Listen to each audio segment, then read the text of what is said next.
What's up? What's up? What's up? Once again, it's on. It is Wakanda Whiskey, BLERDDOM, and Bourbon with your boys Mark and Paul. Um, Here to talk about all things comics, BLERDDOM, nerd stuff, whatever goes through our adult whiskey infused minds. What you sipping on, bro? You know, um, First off, good to see you again. It's been a minute, been a few weeks. But to answer your question, Wolf Moon once again. Oh, I can't find that, dude. I've looked for Yeah, it. yeah.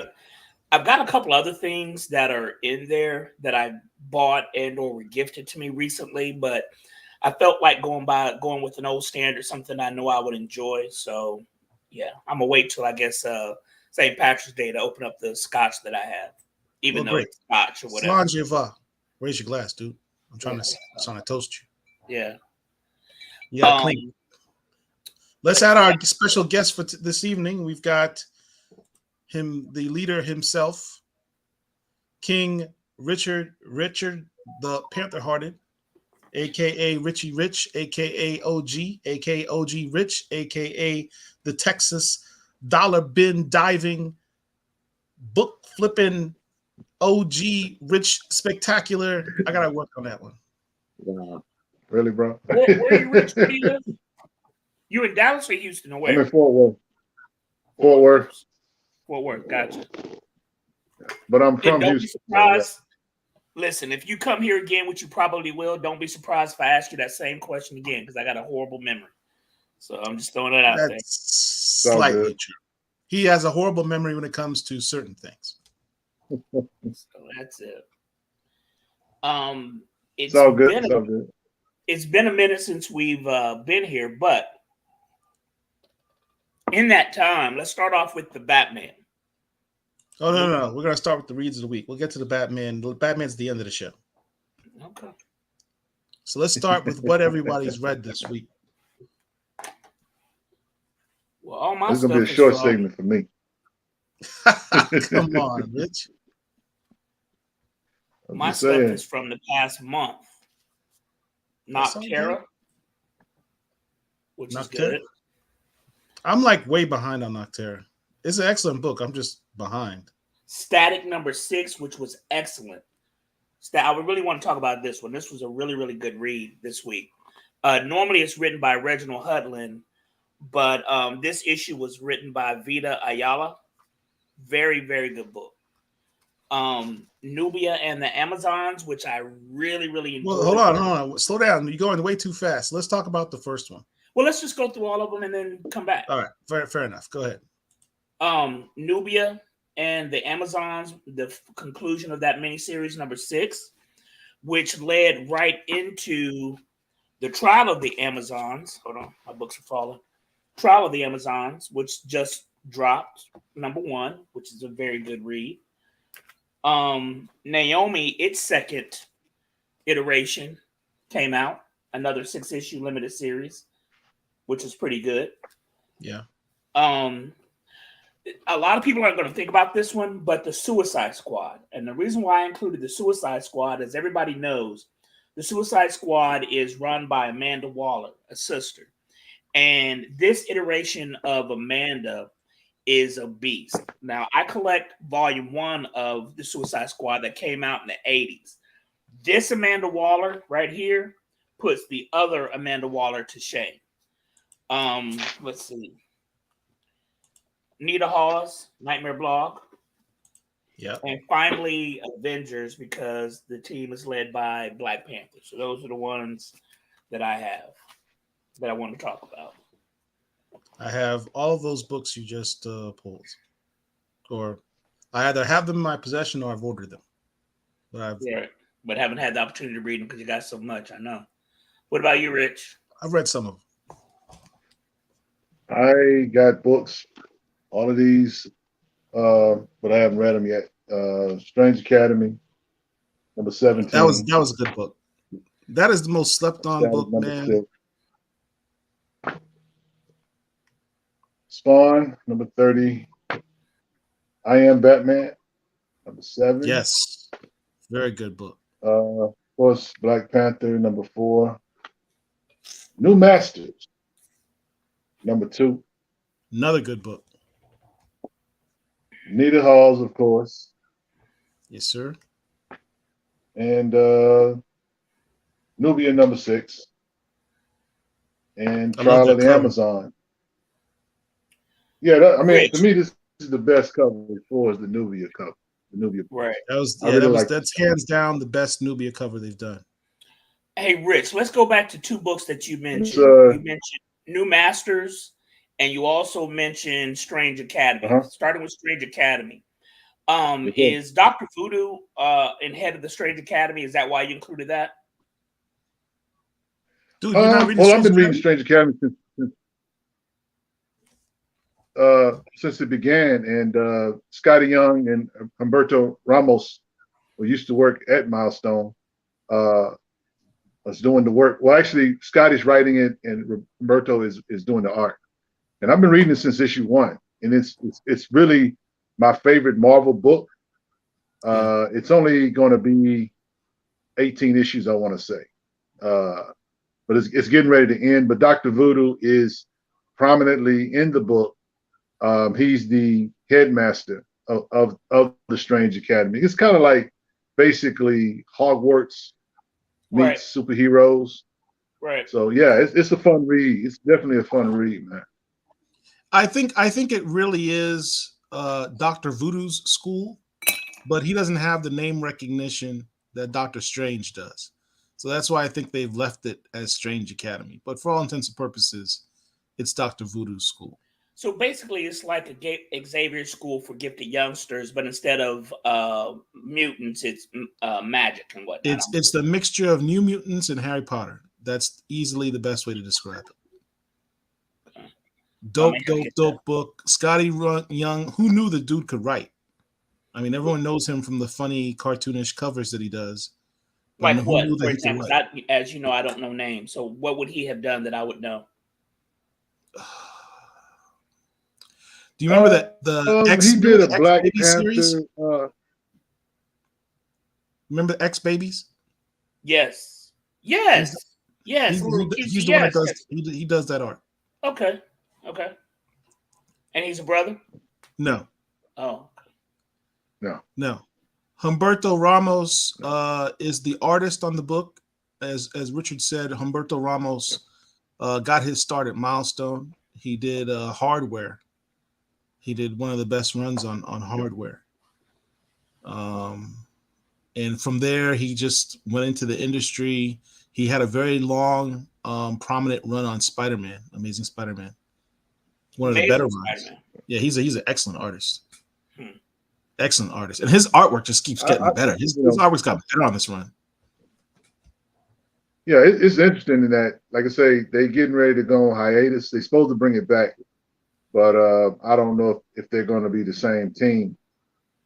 I'm hoping that they keep the same team. If they keep the team, I'll probably continue to keep reading because it's on my pull list.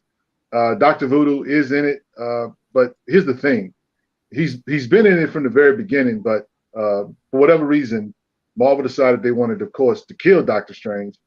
And so the latter part of the run, Dr. Voodoo takes over, which is weird because, I was curious, have you read Doctor Strange #1 with the new Sorcerer Supreme? Either one of you guys? You talking about Strange? I haven't read it. With Clea. Clea's the new Sorcerer Supreme. Yes, I have that because I like her. I'm a huge Doctor Strange fan. I have a lot of the books from the 70s and 80s. I just wasn't collecting the most recent stuff. But yes, it's called Strange with Clea as the new Sorcerer Supreme. And I liked it because she had a run-in with Dr. Doom, who feels that he should be the Sorcerer Supreme of this realm. And it was a very good couple of panels. So I'm intrigued by it. But yes, I do have it, Rich. I have read it. Okay. It's interesting because what my LCS did, they put it in my box, but I told the guy I didn't really want it. Because I kind of I was kind of bummed out when they killed Doctor Strange. And so it was like I didn't really read any of the Death of Doctor Strange books at all. So I just kind of detached from it. The only thing I had read as far as Doctor Strange was the Strange Academy stuff. I want to ask you guys, do you guys have Doctor Strange 61? Original That's Doctor the Strange? first encounter between. Well, it's the old Doctor Strange, but it's the first encounter Doctor Strange has with Blade. You had that, Mark? Yes. I mean, had that, Paul? Dude, I'm the one who told you about it. Because, well, here's the thing. You told us about the. I guess we were talking at one time about not the Mr. Knight, the Monica Rambeau, because that's like 60. I told you about issues 59 through 62 is a really good one that deals with vampires. And Monica Rambeau and Scarlet Witch are brought into issue 60. 61 and 62, he brings in 61 is the first meeting between Blade and Doctor Strange. Blade, Doctor Strange. I went looking for that book. That book is like $50. Dude, when I told you about the book 2 years ago, I got it for $4. I said, go get the book. I bought it when it came out. You can't get it for $4 now. I've had that book since it came out. Like I said, I used to collect Doctor Strange. Wow. And I'm only missing, let's see, because that's volume 2 of Doctor Strange. Mm-hmm. And it had 81 issues in that run. And I'm missing like 10 issues from that run. That's it. Wow. Doctor Strange. So, Mark, you was asking me about, you was asking me about New Masters? Was that the other book you was asking me about? Yes. Very good book. Very good book. What's that about? Yeah. Did I see somebody with a chainsaw? No. They doing clippers. Those are hair clippers. Oh, okay. Doing hair. Okay. What's that about? It's an interesting read. I read here's the thing. I read the first issue. It was okay.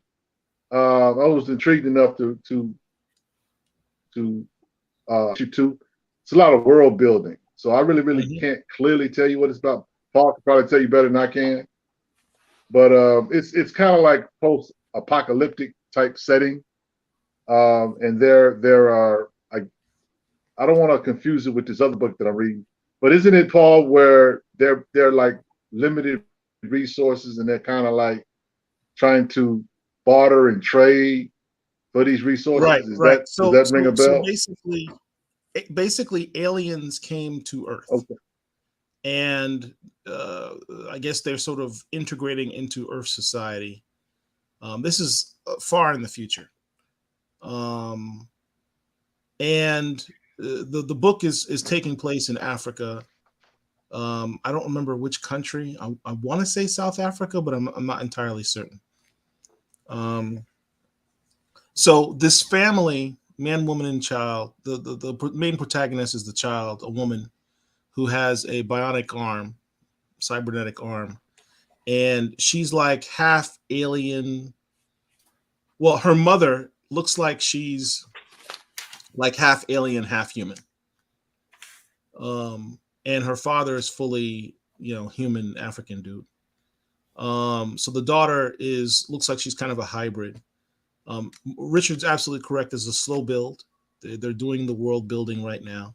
The first issue was kind of slow. It was kind of an introduction. The second issue, you got a little bit more immersed into the world and seeing what's like and what's motivating them. They're trying to get off planet because, as Richard pointed out, the resources are very limited, opportunities are very limited. So they're all trying to move off planet, and they're dealing with immigration issues because, it might be easier for certain parts of the family to immigrate than others. So in that essence, it's something I can identify with as an immigration issue. But yeah, it's a dope read. I mean, I think it's not an action-packed, thing, but just as a story, as a world-building story, it's pretty cool. I love Afrofuturism, and this is purely Afrofuturism. What was the other book I asked you about, Rich, that you just mentioned that you had? It was this one, and what was the other one? Oh, what's that other one? Well, we talked about Strange Academy. No. Strange Academy book. That was it. Strange Academy, and then that one. Richard, what's that other Afrofuturism book that came out with the albino girl? Land of the Living. I think it's Land of the Living, right? I think that's it. Hold on. I got it. I believe it is. Hold on. What's up, Otis? How I you doing, had bro? it right here. Man, so much. I got so much stuff I got to file away. It's ridiculous. Yeah. What's going on? What's going on, Otis? How are you? No. It's Man of Black. Man of Black. This book here. Man of Black? Is what you talking about, Paul? Yeah, no. No, The Man book of I'm talking Black. about is Land of the Living. Oh, It's Man of another, Black. Land of the Living is another Afrofuturism book. Takes place in Africa. That one I know takes place, I think, in South Africa, starring a girl who has some type of powers or ties to the supernatural. I think another world building book, but Afrofuturism. I dig that stuff. How was Man of Black? Because I saw that in the comic book store the other day. You know what? Let's talk about that. Yeah, Man of Black is more of a supernatural book. It's dark. It's a dark horse title, and basically it's about the protagonist is a black woman who I guess is coming into her own as far as power. So it's very, very short issue. I don't know what it is about Hills and Dark Horse. Their #1 books are like real short. So they don't want to give you too much, I guess. But in essence, that's basically what it is. I picked that up because I saw it on the shelf and I thought I would just grab it to read something different. Which is weird too, man, because I know we're not gonna talk about Batman the movie till later on, but Batman Shop literally has its own section. Say that again. Because there's just that many Batman titles. The Batman at my LCS literally has its own section because it's that many Batman books. It's literally about a dozen Batman titles that you can go get, which is ridiculous. But so, it's what sells. Yeah. And you know what's funny though, Mark? They have, from what I understand, DC has continued to do that and is ramping up the Batman stuff so it can literally supplement the books that aren't selling. Like the reason why we get a Nubia, Green Lantern, all these other titles is because Batman sells so well and they can actually do novelty projects, so to speak, even though they're losing money on these titles, Batman's making so much money for them, then they're gaining money. Loss. It's not a huge loss for them. Gotcha. Batman is basically supporting DC's other endeavors. It's kind of like pretty much you're at a university and your football program supports your entire athletic department. That's exactly a good one. Exactly. A couple of days ago, I was at the comic book store on Wednesday, and then I saw a book that I asked Paul about called "Refrigerator Full of Heads." Is anybody reading that? Yes. That is isn't that the second iteration? Because the first one isn't a basket full of heads. Refrigerator. The first one. I don't know. Yeah, I think that's like a continuation. I saw it because it had a black chick on the cover of it, and I'm like, okay, well, I wonder what this is. So, I mean, if it's worth the read, then I'll pick it up. If somebody in the comments or whatever says that they're reading it and they enjoy it, then I'll check it out. Yeah, I did that book backwards. I read the first. I didn't read the first issue. I read, like you, I saw a book with a sister on it, and I was like, let me pick this up and take a look at it. It's who's it done by? Is it DC? It's DC Black Label book. Yeah, it's a DC title. It's a DC Black Label. It's a horror. It's kind of a supernatural book. It's a supernatural book. Let me pull it up here. So this is the issue I saw, and I was like, oh, let me check this out. So this axe that she has in her hand is a magical axe. and I have to go back and read the prior issues, but for what I gathered on this issue, when you sever somebody's head, you decapitate somebody with this axe, the head lives on. Like, it just keeps living. It's weird. So I can't determine what her and her partner are, if they're private detectives or whatever. But there are forces trying to get this axe, and they're What trying issue to. is this? This is issue number 4. This is the latest issue. So I have to go back and read the prior issues, because issue 4 was kind of crazy and kind of dope. So basically, I'm gonna add refrigerator full of heads to my pull list. So Yeah, but you might want to go back and get the first issue. yeah, of course. So initially, when I was going through all the books that I had, you mentioned one that that you wanted to talk about. Was that Nubia or Static? Either one. Okay. We can start actually with the Trial of the Amazon. Well, let's start with Nubia, because No. Trial of Amazons was before Nubia 6.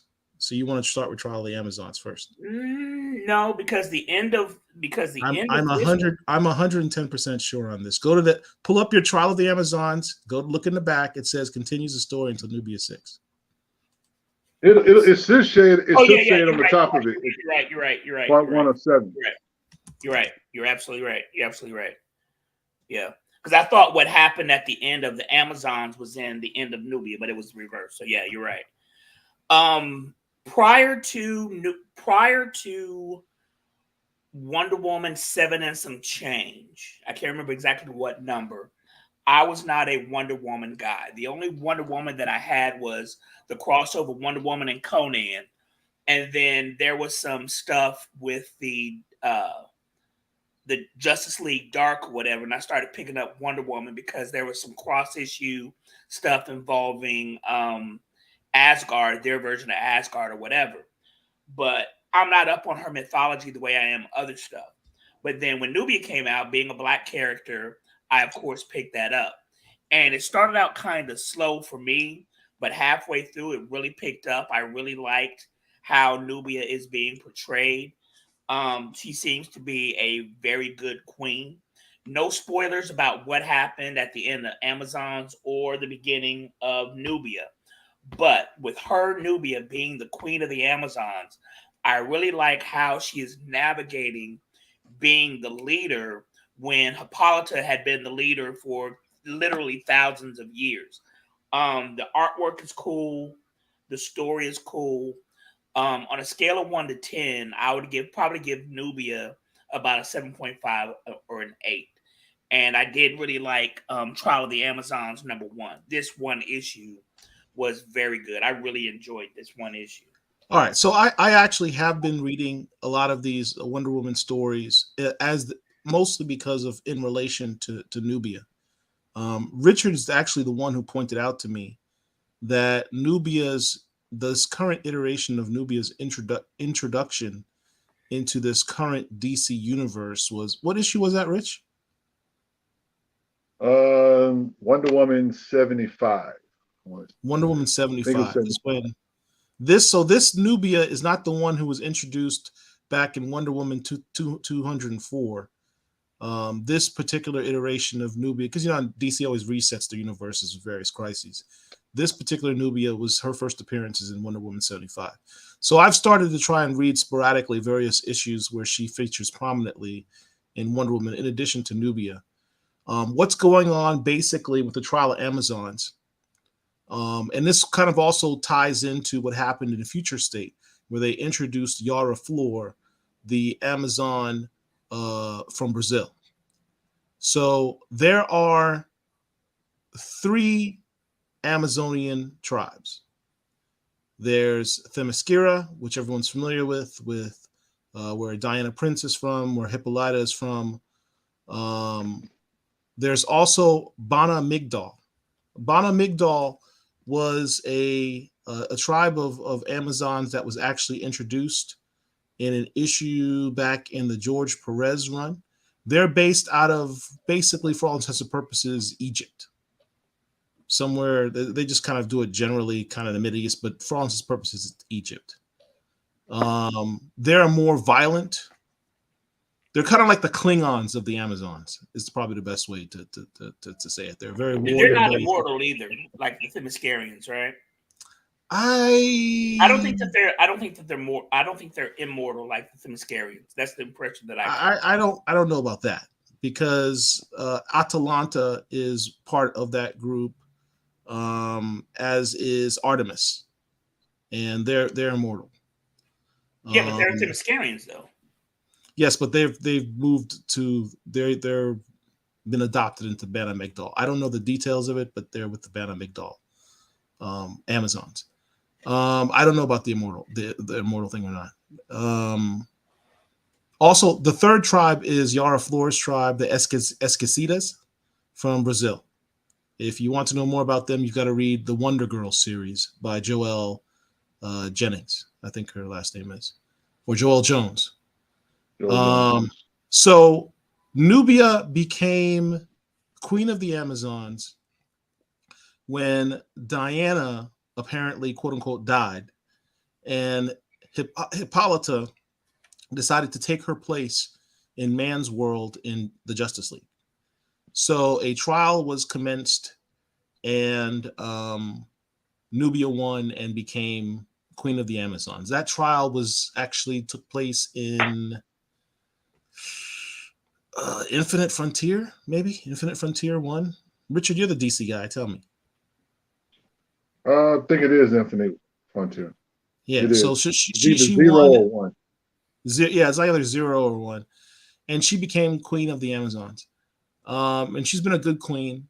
She's proven herself to be intelligent, empathetic, and level-headed, as well as being a top-notch warrior.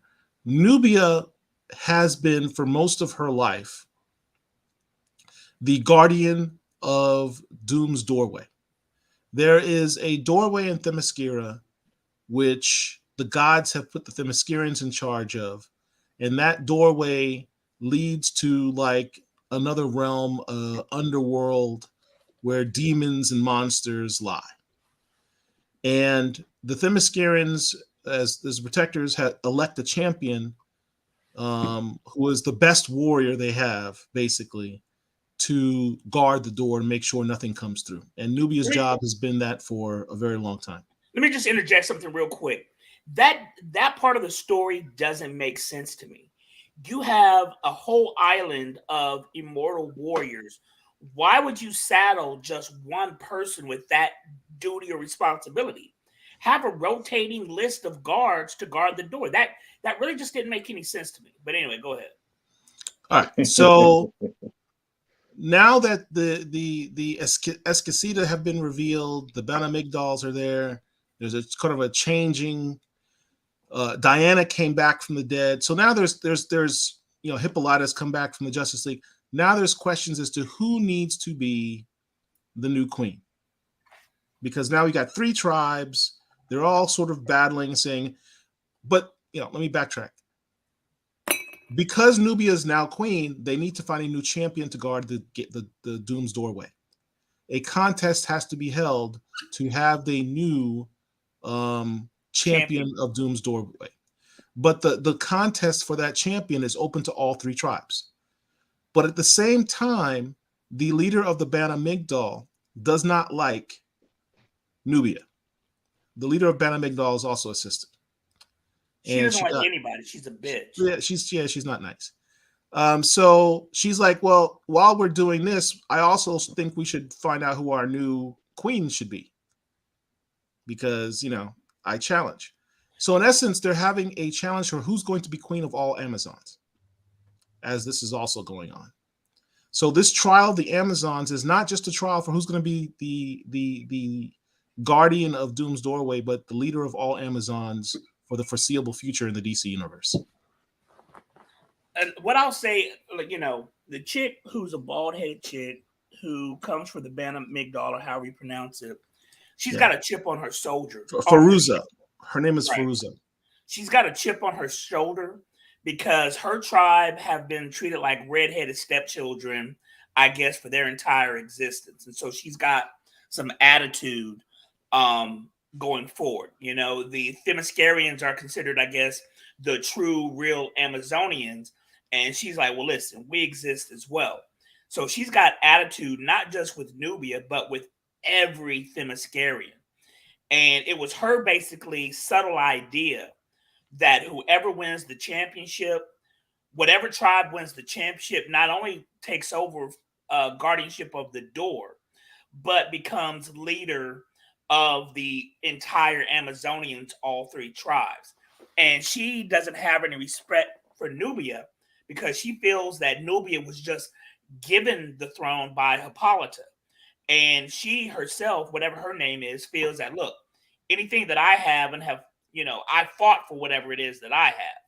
So you were just given the throne. I had to fight and work for it. So that's part of her issue. So I mean, I'm looking forward to it. It's very, very interesting. As I said, it was very well written. I'm not up on Wonder Woman lore like that, but this is very interesting to me. And the fact they have sisters. Very well written, very melanated, and the artwork was excellent. Yep. They switched art teams and writing teams throughout this. I'm a big fan of Joelle Jones's art. She's the one who does these pages right here. She's the one who is the creator, writer, and artist on the Wonder Girl Yara Flor series. This is her character, and her artwork is just it was good. I have no complaints about it. I have no, one of the things that I hate is when the two things don't match. You have good writing and what I would consider bad art, or what I would consider bad art and good writing. But for this, they both mesh. The art and the story are very good to me. Yeah, this was a dope book. Yeah, I honestly, if you ask me what my read of the week is, it would honestly be this book. That's how much I like this book. It was a good read, and the artwork was excellent. Look at this splash page with the Esquecidas. These are the Brazilian Amazons, the lost tribe of the Amazons, so to speak. Yeah, dope. That leads into Nubia. Go ahead, Mark. No. I'm just saying there's something very significant that happened at the end of Trial of the Amazons, and Paul was absolutely right. This came first before Nubia number 6. This is 6 of 6. I'm not as impressed with the art in this one as I am in Trial of the Amazons. But the story is a continuation. They all work hand in hand. And this story, although good, was not as deep as the one in Trial of the Amazons number 1. I'm just kind of thumbing through it now, and nothing really stands out. But I mean, it's like I said, it was a decent read for kind of reintroducing the character to a lot of people. And I mentioned this book, and I'm thinking in my mind, Black Manta. And Black Manta, had his own series, and I think that was the first time that he had his own limited series. I didn't like that one at all. Didn't like Black Manta? I did not know. Well, you're freaking. I did not like the artwork in it. The story was kind of mediocre. But in comparison to this, I'm comparing the two because they're both DC characters. They're both Black, and they both had limited series around the same time. Nubia, to me, was clearly the better of the two, and I really enjoyed it. But I think I'm really, really going to enjoy Trial of the Amazons. I can't believe you just said that about Black Manta. That was a dope book. To you, and that's fine. But no, I didn't like it. Just as an aside, this cover for Nubia number 6. It's a good cover. This is Lady Justice. Mm-hmm. As an attorney, I would love to just take this picture and put this as my logo for my firm. It is just. You should get that as a tattoo on your back. Okay, but this is a dope picture. This is a dope picture. I just thoroughly enjoy it. Let's see. Don't do that. Paul, don't do that. That's a spoiler. Don't do that. I'm not trying to spoil. Oh shoot, I didn't. Don't scroll off of it. Yeah, I see that. All right. So what was the other books? Richard, what else you got? Naomi. I mean, that's pretty much it, bro. As far as black books go, because I do have crossover. Donny Cates. Naomi. Now I saw that. I left that in the shop. The Naomi? Somebody's got to tell me about it. Matter of fact, I left that in the shop. I left issue 5 of The Thing in the shop. Oh wow. I was bugging again. I wasn't. Yeah, by Walter Mosley. Yeah, by Walter Mosley. That's a dope book. Not familiar with that. Yeah, The Thing from Fantastic Four. I didn't know he had his own book. I didn't see that he had his own book. Dude, do you pay attention to the page? my man Mark is busy. He busy. He's busy. He Paul, out there serving justice.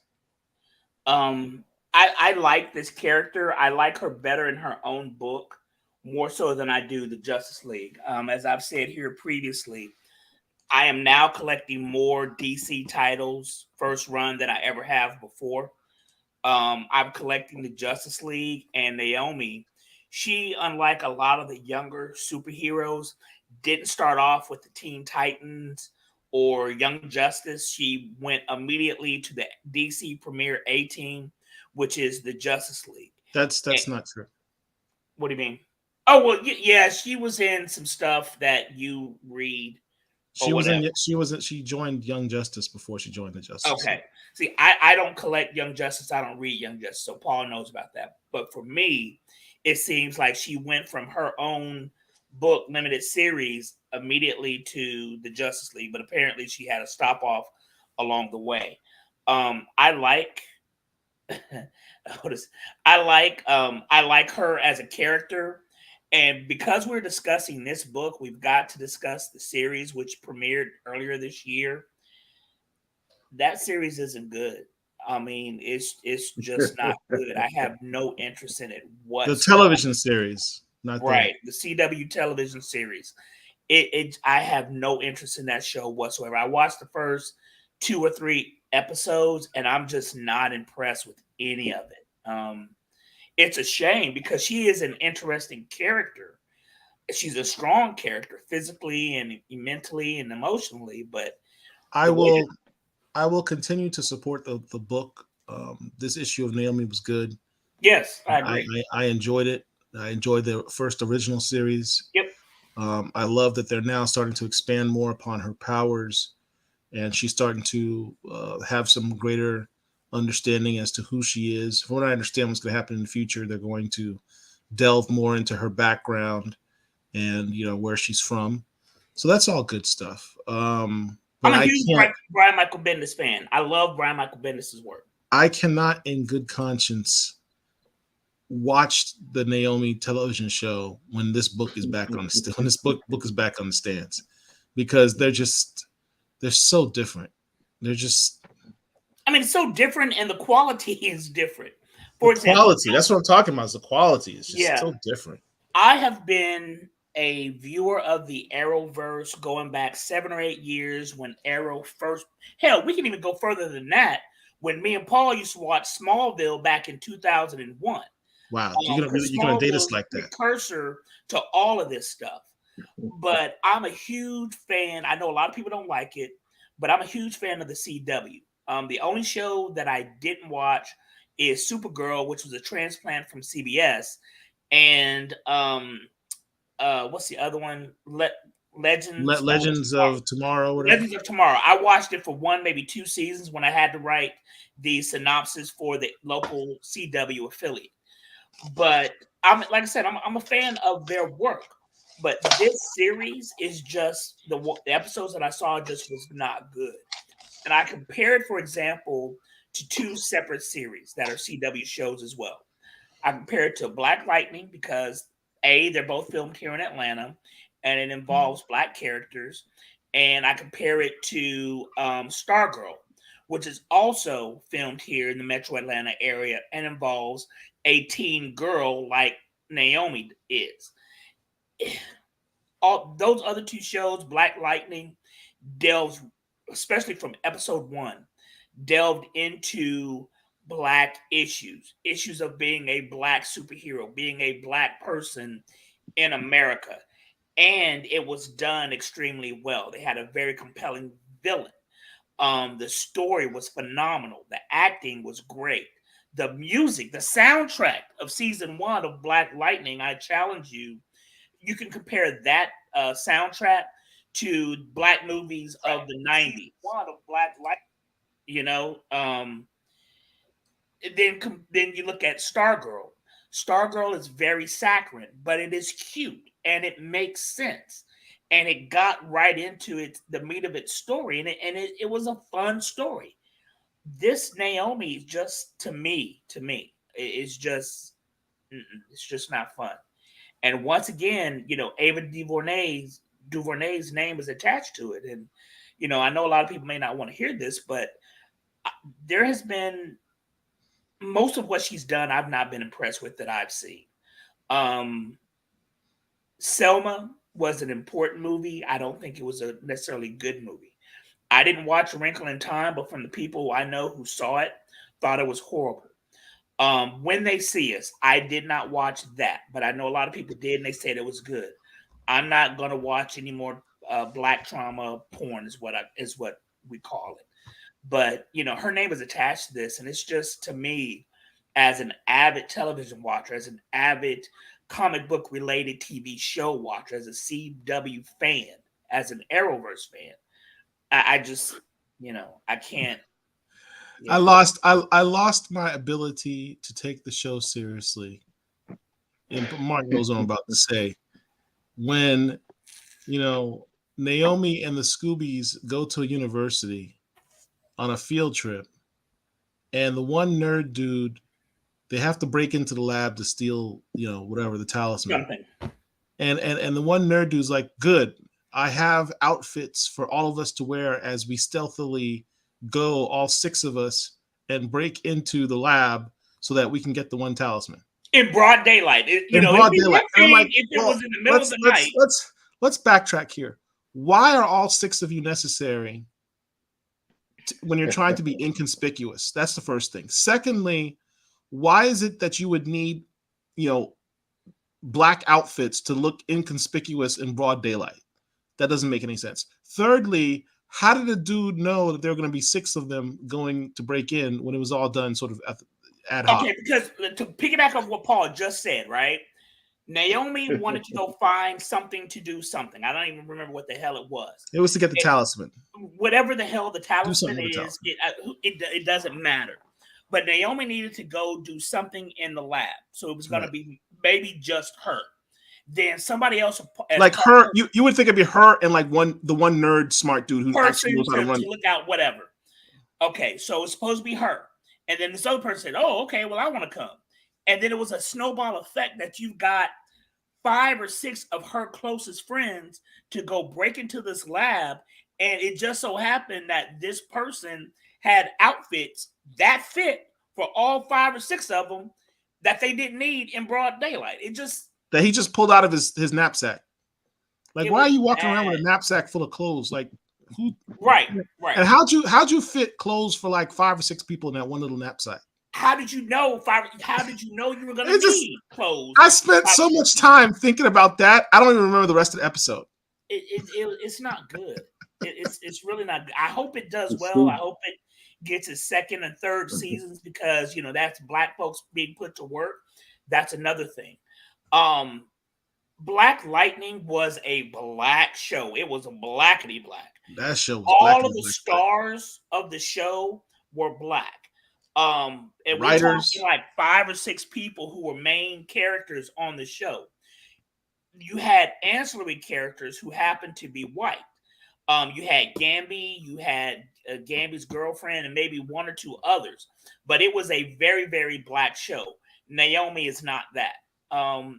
It's kind of trying to straddle the line, because her parents aren't Black, but she is a Black character, So it's, and I know that that's kind of true to the comic book, and I understand that. But her Scooby Gang is predominantly white, and you can change that if you so desire. I mean, they gave her a Black boyfriend, which is not in the comic book. Well, and is he really her boyfriend? Because she's apparently bi. And Well, you only watched the first 2 episodes. okay, yeah. Now, what episode are we up to, and how many have you watched? I don't know, dude. I lost track after the 3rd or 4th episode. I'm done with the Naomi thing. I'm willing to move on. Look, the comic book is good. Read the comic book. Look, We'll support the show. Support the show. I mean, support it if you like. I mean, turn it on and let it play and go do something and go read the comic book. I don't know how that works as far as Nielsen's or whatever, but if you're ever robocalled and asked, do you watch Naomi, say yes. Just say yes, just to support the Black people working on it and support the people of Atlanta. The other book that I mentioned earlier was Suicide Squad. And Suicide Squad. What issue number is that? This is issue number 13. All right. Issue number 13. And there is a companion to this volume of Suicide Squad called War on Earth 3. And Amanda Waller. Okay, let me ask you guys this. Let me ask you specifically, Rich. In comic books, who comes to mind as a master level chess player when it comes to plans and strategy and tactics? Who comes to mind immediately? Nick Fury. Batman. Batman. Okay. Batman. And that's fair. and that's fair. Amanda Waller would probably put Bruce Wayne to shame.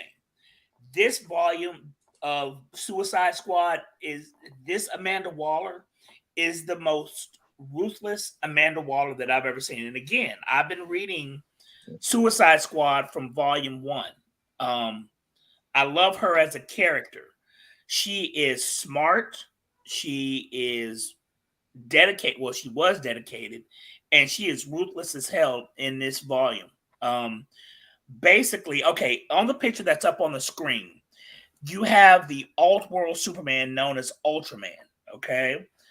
Amanda Waller goes to Earth 3, which is, populated by not amalgams, but, alternate versions of the superheroes that we know. Except this iteration of them, they're quote-unquote evil. Ultraman obviously is... Crime Syndicate. Say it again? That's the Crime Syndicate. Correct. That's absolutely correct. That's what they call it. And Ultraman is the Superman version. Amanda Waller, who has absolutely no powers whatsoever other than a PhD in political science, stood toe-to-toe with Ultraman. She has got brass ones, like huge, ginormous brass ones. And I can appreciate, even though I may not agree with what she's doing, I can appreciate that she is using her intellect to go up against basically godlike people on Earth. And she had I'm not going to say anything more than that so I won't spoil it, but I'm going to encourage folks to pick up Suicide Squad because of Amanda Waller. She's that chick, like for real. Speaking of, we were talking about the Arrowverse earlier. I did not like the version of Amanda Waller that they had in the Arrowverse because they had that extremely attractive... The skinny woman. Yes. I don't remember her name, but she played in Spartacus. Extremely attractive woman, very slim, very fit. She was also in Power. I don't remember her in Power. She played Jamie's girlfriend in the final series. She was the congresswoman or whatever. I don't remember that, but okay. She was in Spartacus. She was one of the enslaved folks in Spartacus. But Amanda Waller is a middle-aged, heavy-set, overweight woman. And I, to this day, don't understand why they have not had CCH Pounder play Amanda Waller live action, because she's the one who voiced the character in the Justice League and Justice League Unlimited. She would have been perfect for it. With all due respect to Viola Davis, who is a phenomenal Amanda Waller. She is. I have no arguments. Even though Viola Davis is not overweight, she is not a slim chick like the chick from the Arrowverse version. So again, I have. Yeah, they could have had CCH play Amanda Waller for the television, for the Arrowverse. Certainly. That's what I'm saying. Now, because you have what's his name? Gunn. What's Gunn's first name? James. James Gunn has created his own DC universe where the Suicide Squad has come over to television with Peacemaker, which, by the way, was very, very good. And Viola Davis makes an appearance there. So I understand why you wouldn't have CCH playing that role, but they missed a prime opportunity for those of us who are nerd folks, because we know that she voiced the character, and physically she could have been that character. She's a great actress. So I don't understand why they didn't do that. The Arrowverse really messed up. Hey, Richard, did you see Peacemaker yet? Man, I watched like 2 episodes of it. It's not my jam. Oh, I mean, it's okay. It's okay. You know what I'm saying? But I mean, I mean, it's just, I'm not really, I mean, that part of the DC universe, so to speak, I'm not really a big fan of. Amanda Waller is one of my favorite characters for Suicide Squad. There is an issue where she confronts Batman. She knows that he's Bruce Wayne, and you know, they kind of negotiate around that. You know, is this in the comic books, or are you talking about the Justice League episode? No. This is comic books. This is comic books. She knows. Yeah. So they've reached an agreement basically. Because he was trying to stop her, and so in order to, what she did was she said, "Look, you know, basically, I know who you are, and if you don't leave me alone, I'm gonna tell everybody." So he's like, "Okay." And you know, this plays directly into an episode of the Justice League where, you know, Batman shows up. I want to say there was something with Cadmus, and Batman shows up and he's trying to intimidate and threaten Amanda Waller. And she's basically like, okay, well, let's both step out into the light, rich boy, which let Bruce know, okay, this chick knows who I am. And the fact that she's intelligent, and there is something known as pretty privilege. Wait a minute. You know what, Mark? I do remember that issue. That is a Justice League of America book. Okay. What you're talking about. Right. I mean, it was on the cartoon. Right. Hey, Richard, if you ever figure out or remember what issue that is, let me know, because I'd like to get that issue. Right. Okay. And, you know, there is such a thing known as pretty privilege. None of us here on this call suffer from that, okay? Amanda Waller does not have that. Again, she is a middle-aged, divorced mother of 2 or 3, overweight. Her success is based on strictly her intellect, and I can appreciate the hell out of that. Through sheer force of will and intelligence, she has achieved the highest levels of power behind the scenes that pretty much anybody can have. So I have a great respect and admiration for the character, even though I don't necessarily agree with what she's doing. Now, Mark, to your point though, this is an Amanda Waller book. Yeah, and this is right. Her. This is an iteration of her in this one shot. Yeah, now see, this is the Arrowverse Amanda Waller, because she's cute. Amanda Waller ain't. No, that one takes place in the past. That's like her early years as a spy or whatever. Yeah, this is but a new 52 book. Pretty much always overweight. I mean, yeah, you're right. I actually need to get that book. Actually, she looks more like good book to me than anything. Yeah, I mean, basically that's who she is. But it's a good one shot. Dope story for real. You know what would be a good crossover? Amanda Waller going up against Black Nick Fury. How crazy would that be? Nick Fury would lose. I don't know. Any comments that we need to address? No. On any of the platforms? No. Okay. Let's see. I saw. When did this come out? When did that book come out? Because I think I saw that. This book came out 2014, May of 2014. Okay. All right. Yeah, that's not Amanda Waller to me. You know, Amanda Waller, my opinion of Amanda Waller has been formed from, you know, the 1980 Suicide Squad, and again, But Mark, this Justice League. is when she was younger. And again, you know, there are younger women who are overweight. Amanda Waller, you know, I get the impression that Amanda Waller has always been a chunky gal. I don't accept this. You know, I refuse this. You got some issues, bro. No, Paul, that's Suicide Squad number 10, volume 1. Suicide Squad number 10, that's where she engages Batman. Yeah, I don't know if I can. That's all right. Suicide Squad number 10. Yeah. That's the cool thing about having CLZ, man. Oh wow, all the way back to volume 1. Okay. Yep. It's called Up Against the Wall. What's the next issue you had over there, Mark? You know what? I've got that Suicide Squad actually.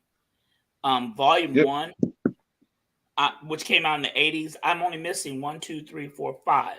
I'm only missing 5 issues of that original Suicide Squad run. So I have that in my collection. I can't tell you when I read it, but yeah. Switching gears, Static. Loved this issue of Static. I really, really, really love this issue of Static. That is literally the best issue they did so far. Yes.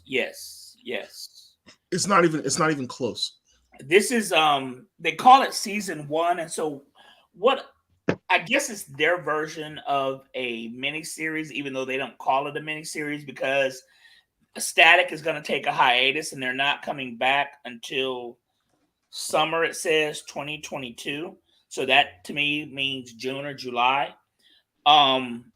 Basically, without giving a bunch of spoilers, Bang Babies were kidnapped by Men in Black types, and Static and his crew had to try to go rescue the other Bang Babies. And what that means is Black and minority kids who have been imbued with certain powers and abilities.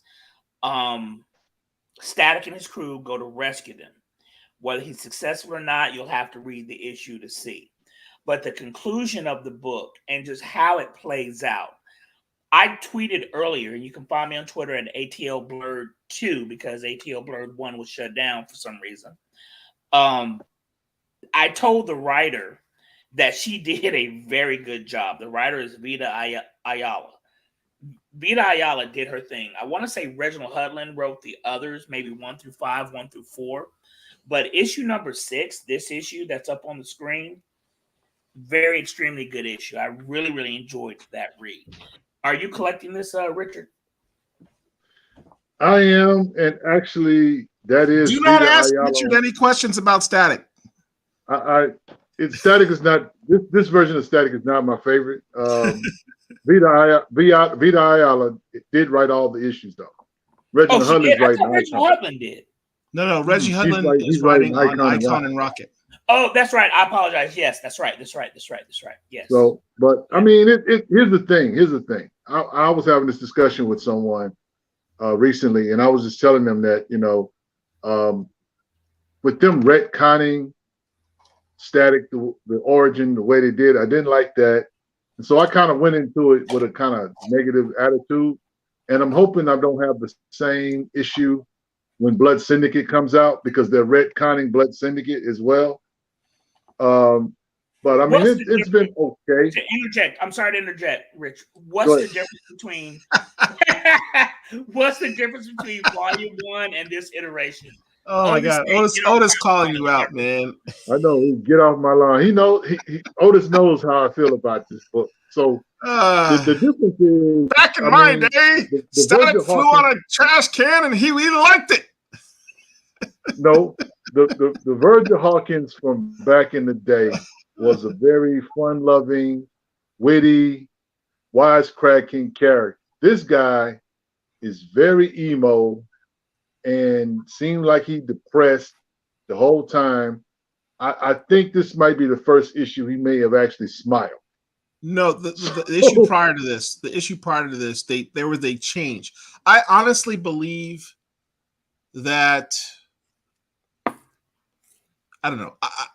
I want to believe that the criticisms of the way Virgil Hawkins was portrayed in season 1, I think maybe have gotten to the writers or DC to the point that they recognized they had to make a little change. So last issue, the issue before this, issue 5, you saw a fundamental change in the way Static was portrayed. He was no longer the emo Static, as Richard put it. You saw him smile. You saw him interact with his parents in a very loving way that, quite honestly, was the interaction he had with his parents. That was Dwayne McDuffie level. I will give Vida Ayala that credit. She wrote a very wonderful scene between Static and his parents that gave me throwbacks to Dwayne McDuffie's great writing. Excellent job on that. Well, there was a fundamental here's the thing, Paul. For me, it's one of those things where you literally had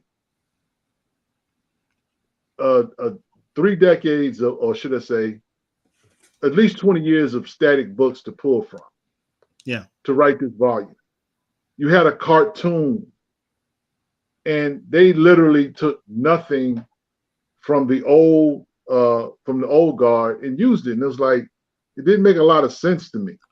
I don't know if that's an accurate statement to say they've taken nothing. I mean, there's some things. I won't say nothing, but they close to nothing.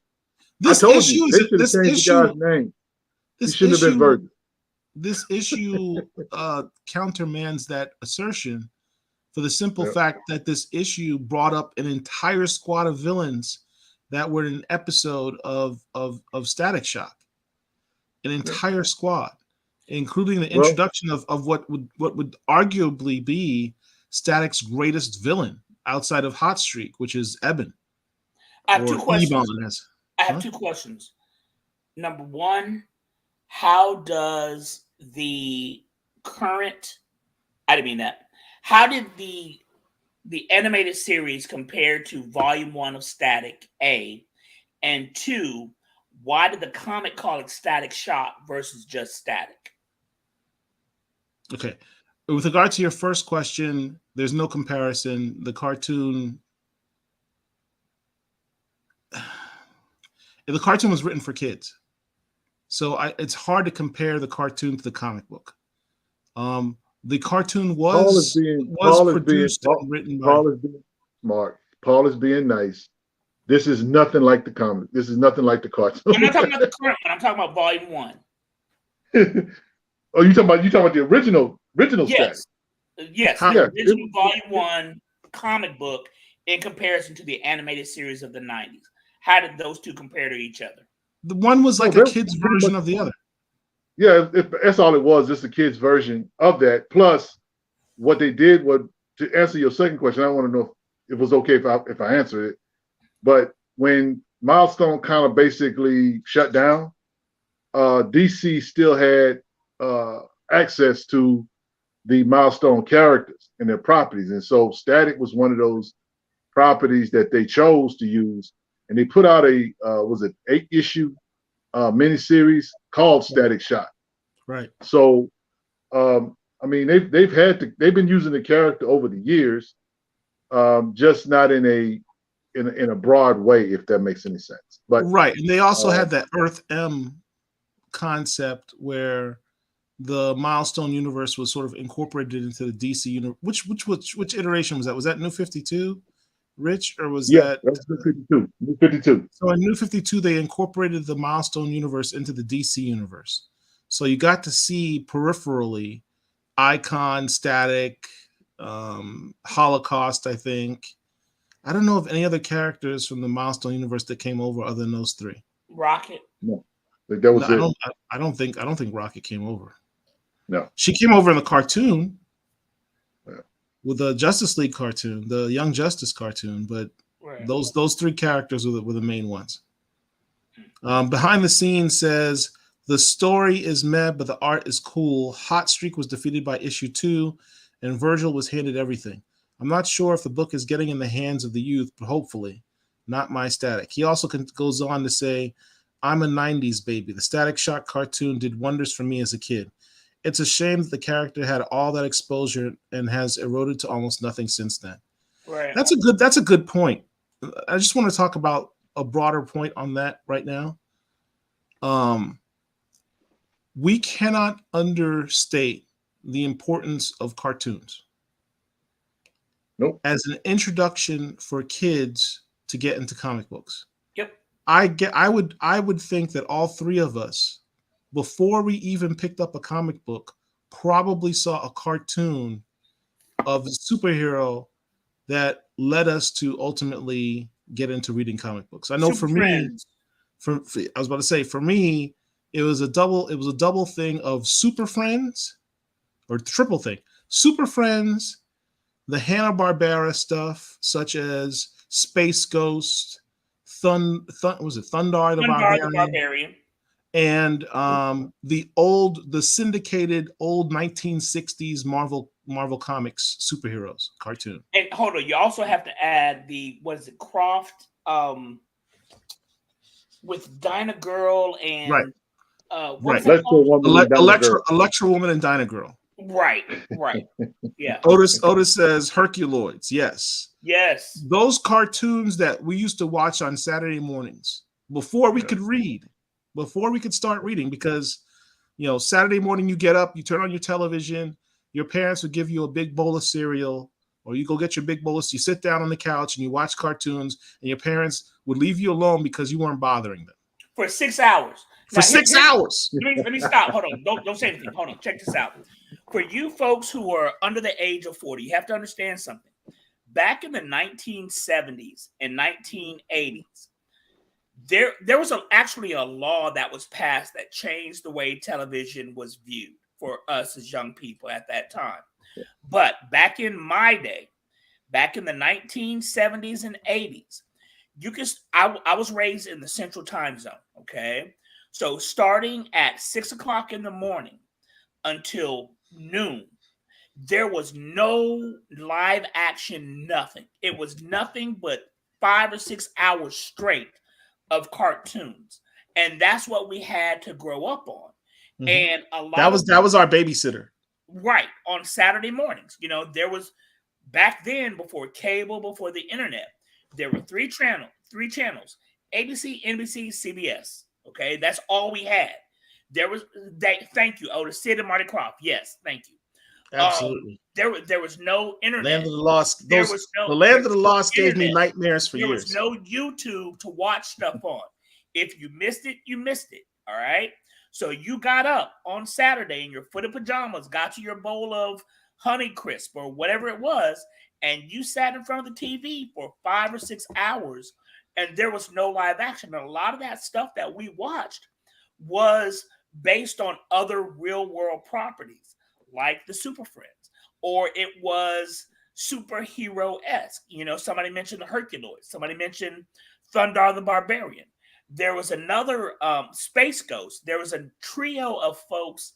I can't remember what their names were, but there was 2 dudes and a girl, and they used to ride these kind of basically like motorcycles through space. I don't remember their names. Somebody please help me out. It was a black dude who had the powers of like magnetism, and a girl and a guy. I just don't remember their names. I don't remember that. Yeah, they were part of the whole Herculoids. Saturday morning cartoons, and it wasn't just cartoons, it was Saturday morning live action too, because you'd have like Shazam and ISIS Hour. That is true. Yes. You would have Arc 2. I mean, you would have live action mixed in with cartoons on your Saturday morning. Not much live action though. That's the thing. It was not much live action. And somebody, I don't know who it was. Maybe Paul, you can scroll and see the comments. But somebody mentioned it was the Sid and Marty Krofft. That was Otis. Yeah. Okay. Yeah, the Sid and Marty Krofft hour, or whatever, and that's when we were introduced to Land of the Lost, which I absolutely loved. But behind, Coda says Galaxy Trio. Is that what you're talking about? Yes, the Galaxy Trio. Yes. See if you can pull that up, Paul. I will, but let me deal with the statement behind the scenes. Talking about what I'm talking about here. It says Paul is right. The biggest exposure for superheroes is not in comics. I caught those Super Friend reruns. I thought Black Vulcan was Static's mentor. Rest in peace, Saturday morning cartoons. So this is the point I'm trying to make. Like the inroads into comics was actually cartoons, and we complain like people don't read today, and people aren't getting into comics, and kids are more into anime and manga. And why is anime so popular? This was how people got into cartoons. Was our inroads into comics. Yep. So for today's kids, they're into anime, and anime gets them into what? Not comics, but into manga. Yep. Into manga. So there's a correlation there. Yep. So there are not that many superhero cartoons anymore. The only one that I can think of is Young Justice, and that show Justice and the Avengers one. That's it. Yeah. There are no superhero. Well, with all due respect, Disney Plus had a slate of ones. They had Ultimate Spider-Man. They had Hulk, Agents of Smash. No, those are all on demand. I'm talking about but listen, they were on Disney, on the Disney network. I'm aware. Well, that's what I'm saying. Yes, I'm aware, but I'm saying presently, right now. Oh, okay. In terms of new content, there are no real new content superhero cartoons that I can think of. No, other than Young Justice, and I don't even think Avengers has a new season anytime soon. No, their last season was 2 years ago. Yeah. So, how are young kids supposed to get introduced into comic books? All they've got is they're not the focus. That's they're the not. problem. They're not, and they have to be, because in order to invest in the future of comics, you got to start at a very young age, and having kids relying on the new Batman movie that just came out, which we're going to talk about in a second, and having them rely on the Marvel movies for young kids, they can't watch that. No. I took my kid to go see Batman, to see Black Panther, and she wanted to leave the theater. It was too violent for her because she was young. Okay, wait. Somebody said the Galaxy Trio, but this isn't them. Oh God, what was their name? Gordon says, indeed, those cartoons fed the market for comics. That's exactly my point. The interesting thing is that in the Japanese market, the manga comics come first. And based on the popularity, I imagine the anime shows are developed. So they do it in reverse in Japan. Yeah, because they're readers. They're readers over there. Well, here's the thing too with all of this. I think that one of the things that I'm not gonna say we're missing, but to my point when I said that they're not the focus. When the Watchmen, I think it's Alan Moore who put out the Watchmen. Right. When they did that book, a lot of people look at that particular book as the turning point for comics, in the sense that it stopped being really about kids then, and that kind of ushered in a new era of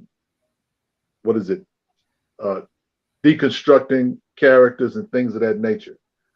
So, I think about my brother, my younger brother, who's in the Dragon Ball Z. How old are you? 54. How old is your brother?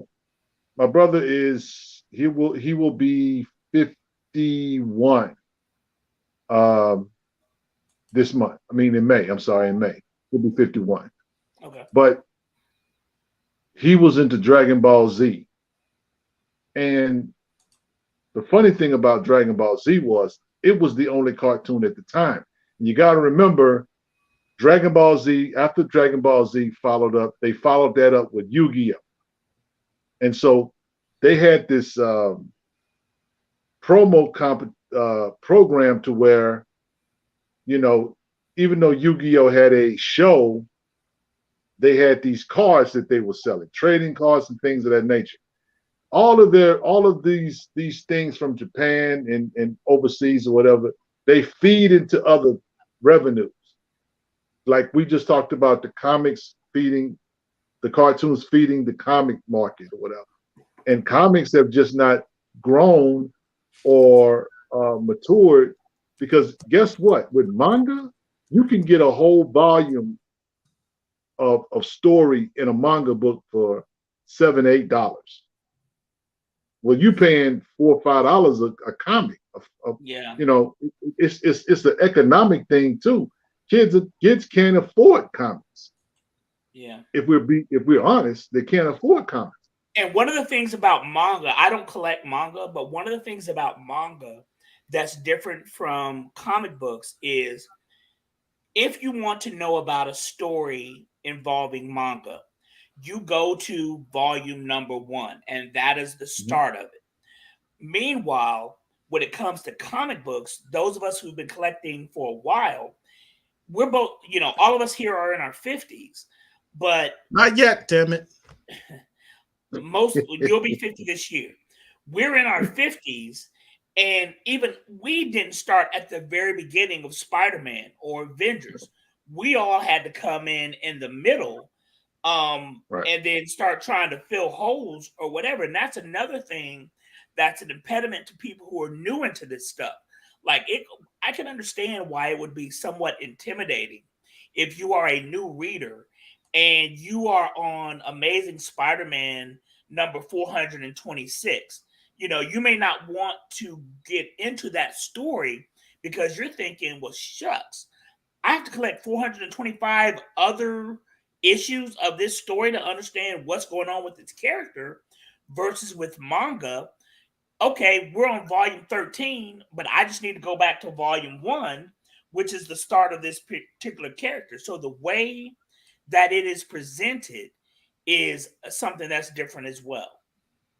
Here's a picture from an ad from a comic book. See, there was a synchronization between the Saturday morning cartoons and the comics, because the comics would actually have advertisements for the Saturday morning cartoons and live action television shows. So this is an ad from a comic book from back in the 70s. And who do you have on there? You got Shazam. Okay, they even give you the times. So you start your Saturday morning on the East Coast with Bugs Bunny and Roadrunner. Little levity. 7:30 my time. 8:30, yeah. So there's a little levity in the morning. Then you go to Scooby-Doo. Get into a little bit more serious content. 9:30. So you had an hour of Bugs Bunny, half an hour of Bugs Bunny, half an hour of Roadrunner. Then you got Scooby-Doo for half an hour. Then you move on to Shazam and ISIS. That was Shazam is on live action show. Live action with actors and special effects. And ISIS after that. She just recently died last year, actually. Did she really? Yeah. Mm-hmm.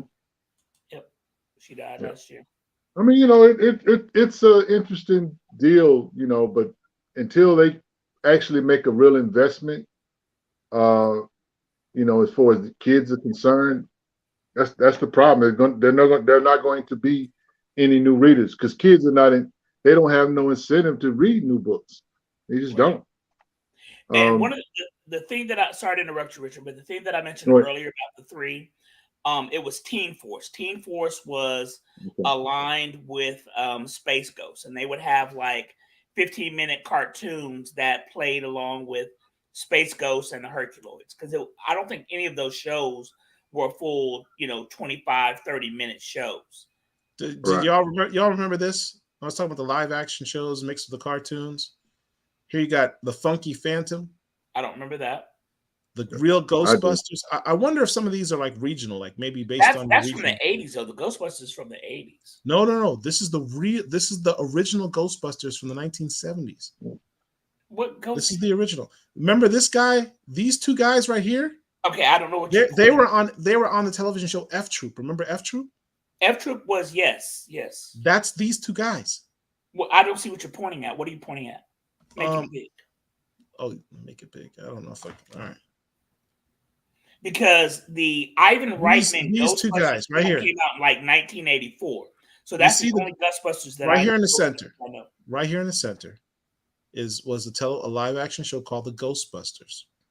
This is the original Ghostbusters team.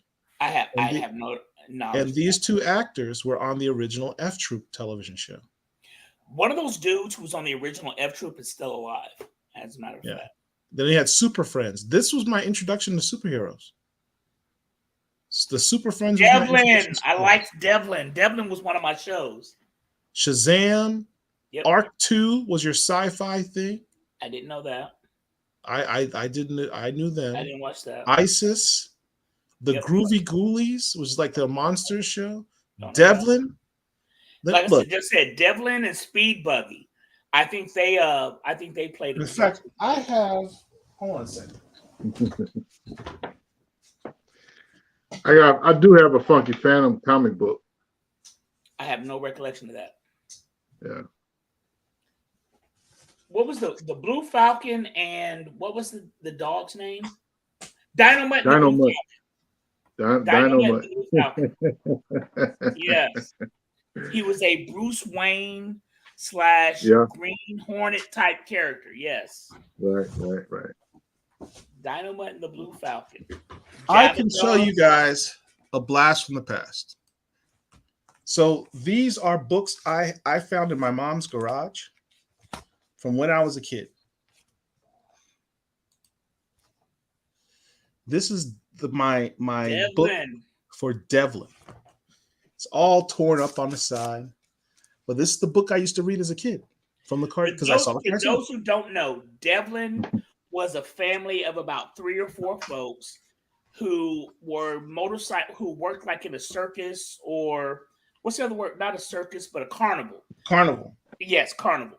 And they were motorcycle They're stunt people. Stunt team, right. And Marvel had their own called Team America, but that aside, they would like solve crimes. And Devlin, I used to watch that. Clue Club. Do you remember Clue Club? With Woofer and Whimper, were the talking dogs. Y'all remember Clue Club?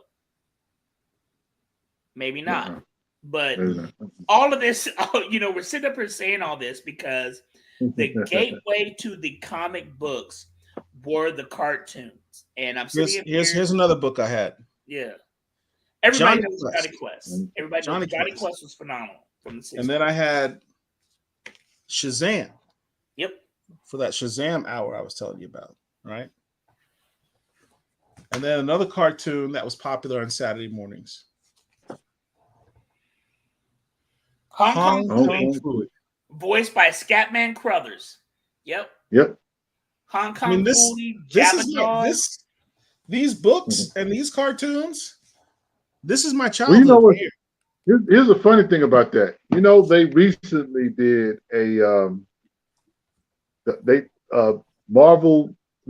DC teamed up with Hanna-Barbera. Yeah. And they did a couple of books. They did a Hong Kong Fooey Black Lightning book. I have They did a Huckleberry Hound Green Lantern book. They did a Green Lantern Space Ghost, Batman. Listen, those were some very good books. They had The Flash and Speed Buggy. Yes, I've got a lot of those books. They did Adam Strange and Johnny Quest. They did what was it? They did a Magilla Gorilla and Nightwing. That was a real good book. I don't have that one. They did a Lobo and what's my man's name? Roadrunner. They did Lobo and Roadrunner. Yeah. Yep. Yes, I mean, you say what you want about DC. They have been very, very flexible. They don't mind partnering with other franchises versus Marvel. Marvel, I don't know. I guess they just stingy. they won't do nothing like that. I mean, they did stuff with Star Trek. They've done stuff with Planet of the Apes. They always doing stuff with the Ninja Turtles. So shout out to DC. Behind the keeping scenes, our childhood alive. Comics also won't allow characters to grow. In Dragon Ball Z, we see Goku grow from a little kid to being a granddad and a powerful warrior. There's more synchronization between the anime and the manga. Otis on that point says, I've been collecting manga since the early 1990s. I've got the VHS, DVDs, and manga books. And you're right, the cartoons and movies made me start collecting the books. Behind the scenes says, HBO Max and Disney Plus could easily suggest comic books from their content, Imagine watching Falcon and Winter Soldier, and a suggestion pops up to read Red, White, and Black. Now that's something that we talked about earlier. Yes, we. You know what? I couldn't remember where we discussed this, but that would be a perfect way to get people into comic books. And when it comes to movies, they're always giving away free stuff or whatever. It would, and for those of us who collect comic books, we know that once a year in May there is Free Comic Book Day. Yeah. Well, there are comic book related movies that are released 2, 4, 6 times a year. It would be great if DC and Marvel specifically created a comic book that whenever you bought your ticket, you got a comic book that was related to the story that was on the screen. And that could start bringing people more into the fandom of collecting comic books. And they have it already. That's the part that's frustrating. These companies have it already. Marvel has the True Believers series, in which they will reprint for $1 a classic comic book, usually the origin story, the first issue that a character appears, or some major key. They'll reprint it and sell it to you for $1, or they'll give it away. They'll give it to stores as promo things, and they'll give them away on New Comic Book Day. They should take those books, those True Believer books, and every time you have one of these comic book movies, you send a stack to the theater and say, use this as promotional items. Yeah. And get kids to be involved. I remember in 1980, my father took me to the city in Manhattan to go see The Empire Strikes Back. And it was a big to-do. I mean, the big marquee with the picture of, from the poster was filled up the entire marquee. And we saw the movie. Everybody was there. It was packed. There was a line. My dad took me to go see Empire Strikes Back. As we left the theater, there was a table which had merch on it, for Star Wars merch. Amongst the Star Wars merch was a Empire Strikes Back adaptation comic book, deluxe comic book, because it was bigger than a normal comic book. And I said, Dad, we just watched the movie. I said, Dad, get me that book. And he bought me that comic book. And that should happen to every one of these franchise movies, these superhero movies, these sci-fi movies. Have the comics at the theaters, so the kids can get into it afterwards. Yep. Well, behind the scene also says video games are a great outlet to reach the kids. Black Panther should have his own video game like Spider-Man, explore Wakanda like Assassin's Creed. I'm not a gamer, but I don't disagree with that. Behind the scenes says Hong Kong Phooey was awesome. It was. I mean, you had an anamorphic dog who knew karate. He would jump in a damn filing cabinet, come out in his Kung Fu. See, this was a time in the 70s where, quote unquote, Kung Fu was the big thing because of the popularity of Bruce Lee. You had a song, everybody was Kung Fu fighting. So they had a whole cartoon based on a dog who was a Kung Fu master. Think about that. Based on a cartoon, I got this Hong Kong Phooey book. So what did a cartoon promote for me? Is that promote reading? Oh, hold on. Is that a key book? No. This is a what do you call it? A Rand McNally, storybook. It's a storybook. So Rand McNally. Yeah, Rand McNally. They did educational books back in the day. I mean, I just think that, to all you guys' points, I think that the reason why they don't do that is because they don't have to. And the reason why I'm saying that is because when you think about us as guys, like to your point, Mark, we're in our 50s. We've been reading comic books since we were 10, 9, 5, 6, 7 years old. So you got somebody that's baked into the culture 40 years. And so we go to the shops, we buy the merch, we go get the t-shirts, all of that stuff.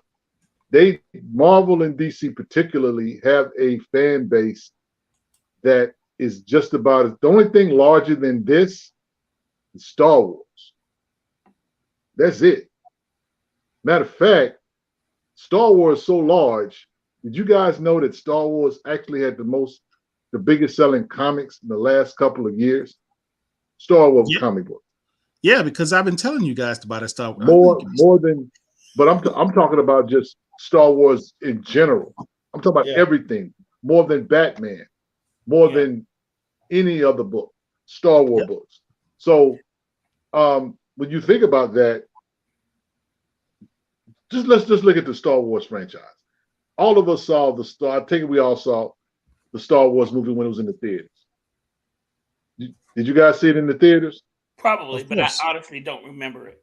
I do. I remember being 5 years old in 1977 and having my mom and dad take me to the theater to see that movie. 77 was a great year. That was the year Star Wars came out and the first Black Light comic book. I remember vividly. So anyway, well, you were in college. I mean, yeah, of course.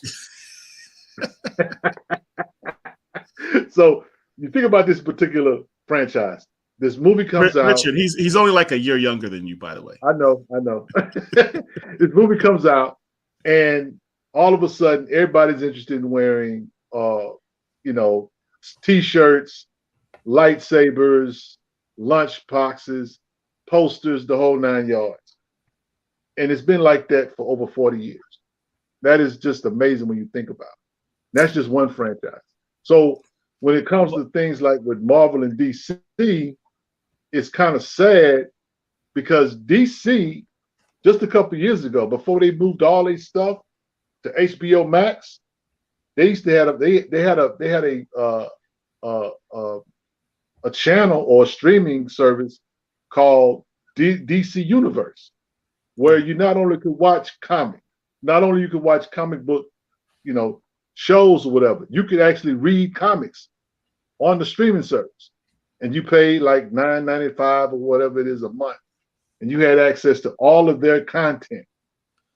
But yeah, the interesting thing with the Star Wars thing, though, when you say franchise, we have to define what that means. Star Wars franchise, particularly in the last few years, which is particularly important, the Star Wars franchise includes storybooks, like I just showed you, novels, video games, cartoons, movies, and now television shows. Okay, all of that, and video games and comic. Well, you mentioned that, but comic books. Yes, video games and comic books. That is the Star Wars franchise, and the reason Star Wars comic books have blown up so tremendously, and I've talked about this ad nauseum before, is when Disney took over Lucasfilms and took over Star Wars. And Kathleen Kennedy, the head of Lucasfilms, did the announcement that they're now going to incorporate the other parts of the franchise and make them all one canon. That was the smartest thing Star Wars could do, because they just tied together the video games, the movies, the cartoons, the comic books, the novels. Anything that hasn't been tied in will be eventually. Yeah. Is basically what she said. And that's why these Star Wars comic books are blowing up. With the Mandalorian being as big as it is, and Disney doing what it's doing with all these television shows, the Ahsoka show, the upcoming Obi-Wan series. They just released the Ben Kenobi, the Obi-Wan trailer. Right. And in the trailer, they show these characters with lightsabers. Those are the Inquisitors. Like, who are the Inquisitors? They weren't in the movie. The Inquisitors were in the cartoons. But because they made the cartoons canon, all the comic books the Inquisitors came in just shot through the roof. They went from being $10 books to now they're on eBay for $100 in a week because the trailer dropped.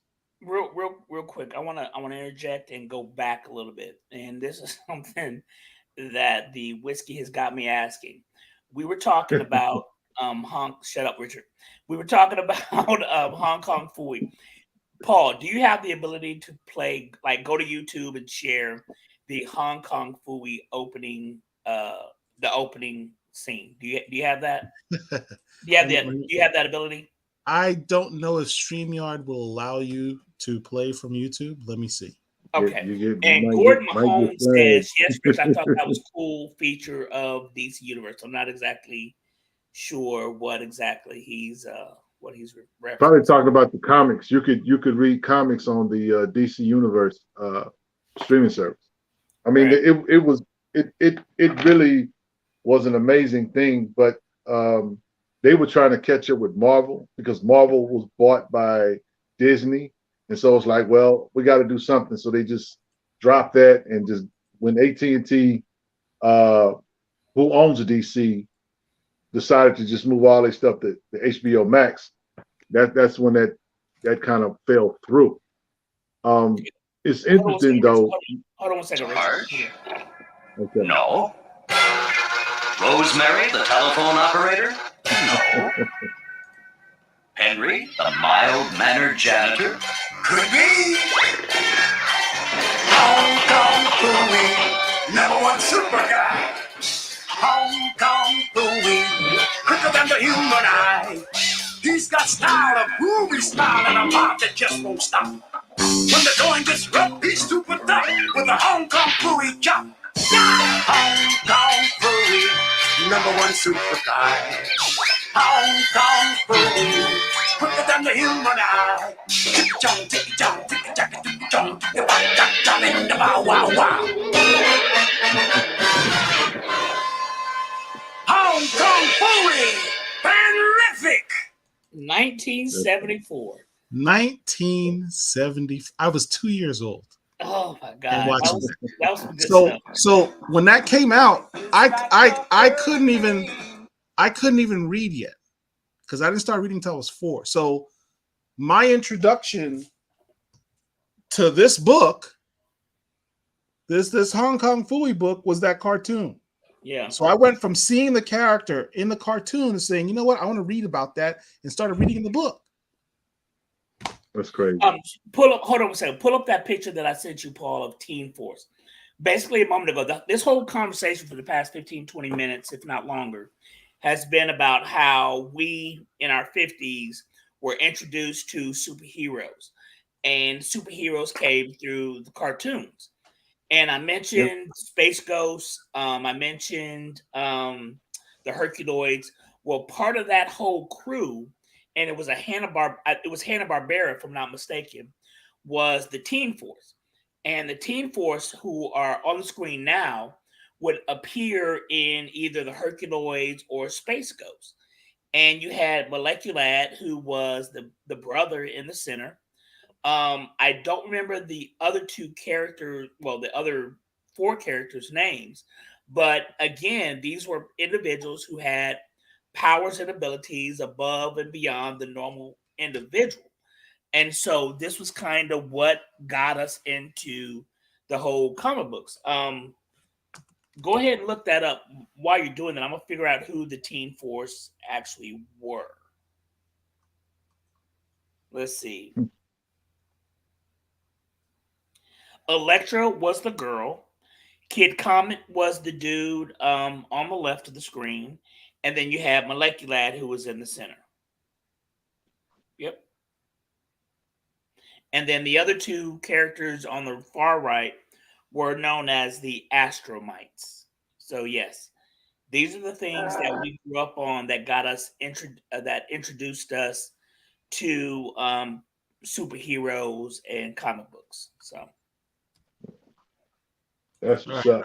I think I have found it.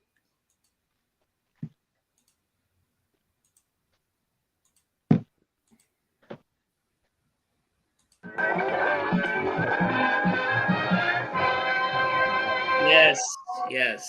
In una lontana galassia, il pianeta Oh, it's in Spanish. You gotta stop playing that, man. You're gonna get flagged. il malvagio signore della guerra. It's in Spanish. I don't think YouTube picks up Spanish. L'intero universo. Yeah, okay. Now there was a cartoon. Yeah, that's not an American. Yeah, push pause on it. There was a cartoon that I was not aware of when I was a kid that I discovered within the past calendar year, known as the Sentinels. Were you guys familiar with that cartoon? You mean part of the Robotech series, the Sentinels? Robotech the Sentinels? No. It was 3 individuals. It was a black woman, an Asian man, and a white dude. Go to YouTube and look up the Sentinels. There's a whole there was a series back in the 70s that I had no clue of. But I've watched the entire series because it's on YouTube now. And this is the type of stuff that we would watch as kids, even though I didn't see that particular one, that involved people with special powers and abilities that we would call superheroes. That was on regular TV. Look, Space Sentinels? Yes, Space Sentinels, yes. Yes, pull that up. You're really gonna get us completely banned by YouTube, by StreamYard or YouTube or whatever.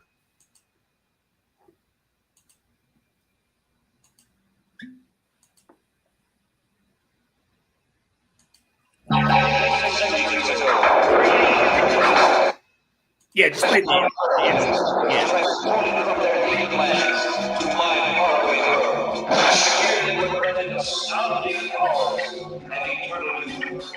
Return to work.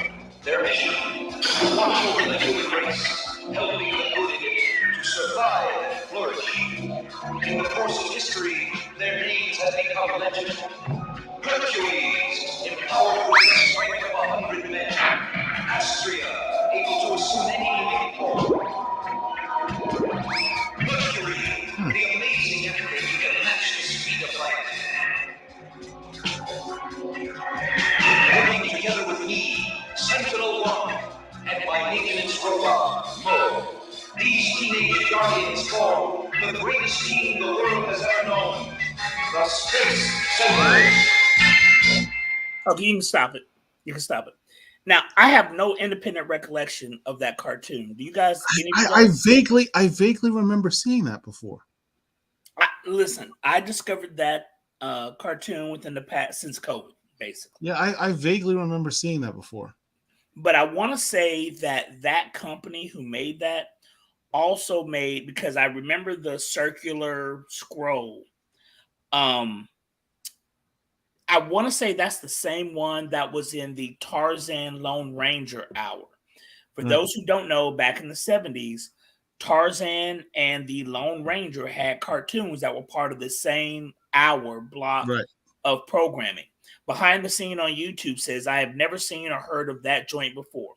The entire series is the entire series is on YouTube.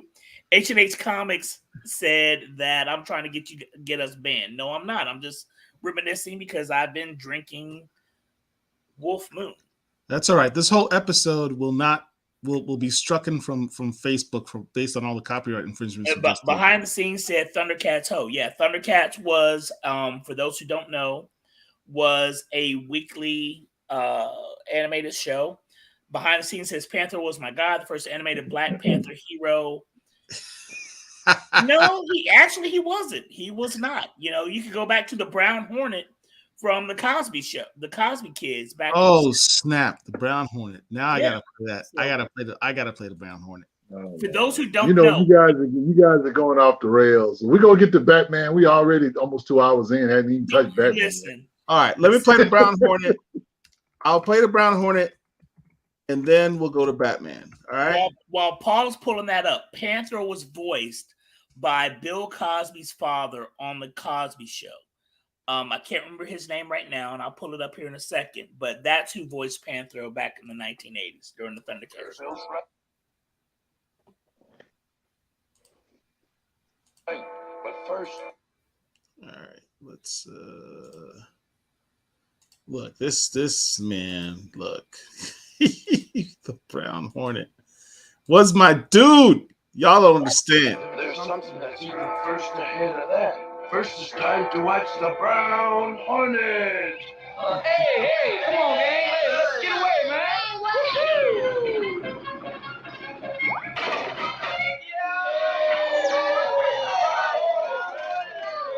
It's not a bird. It's not a bee.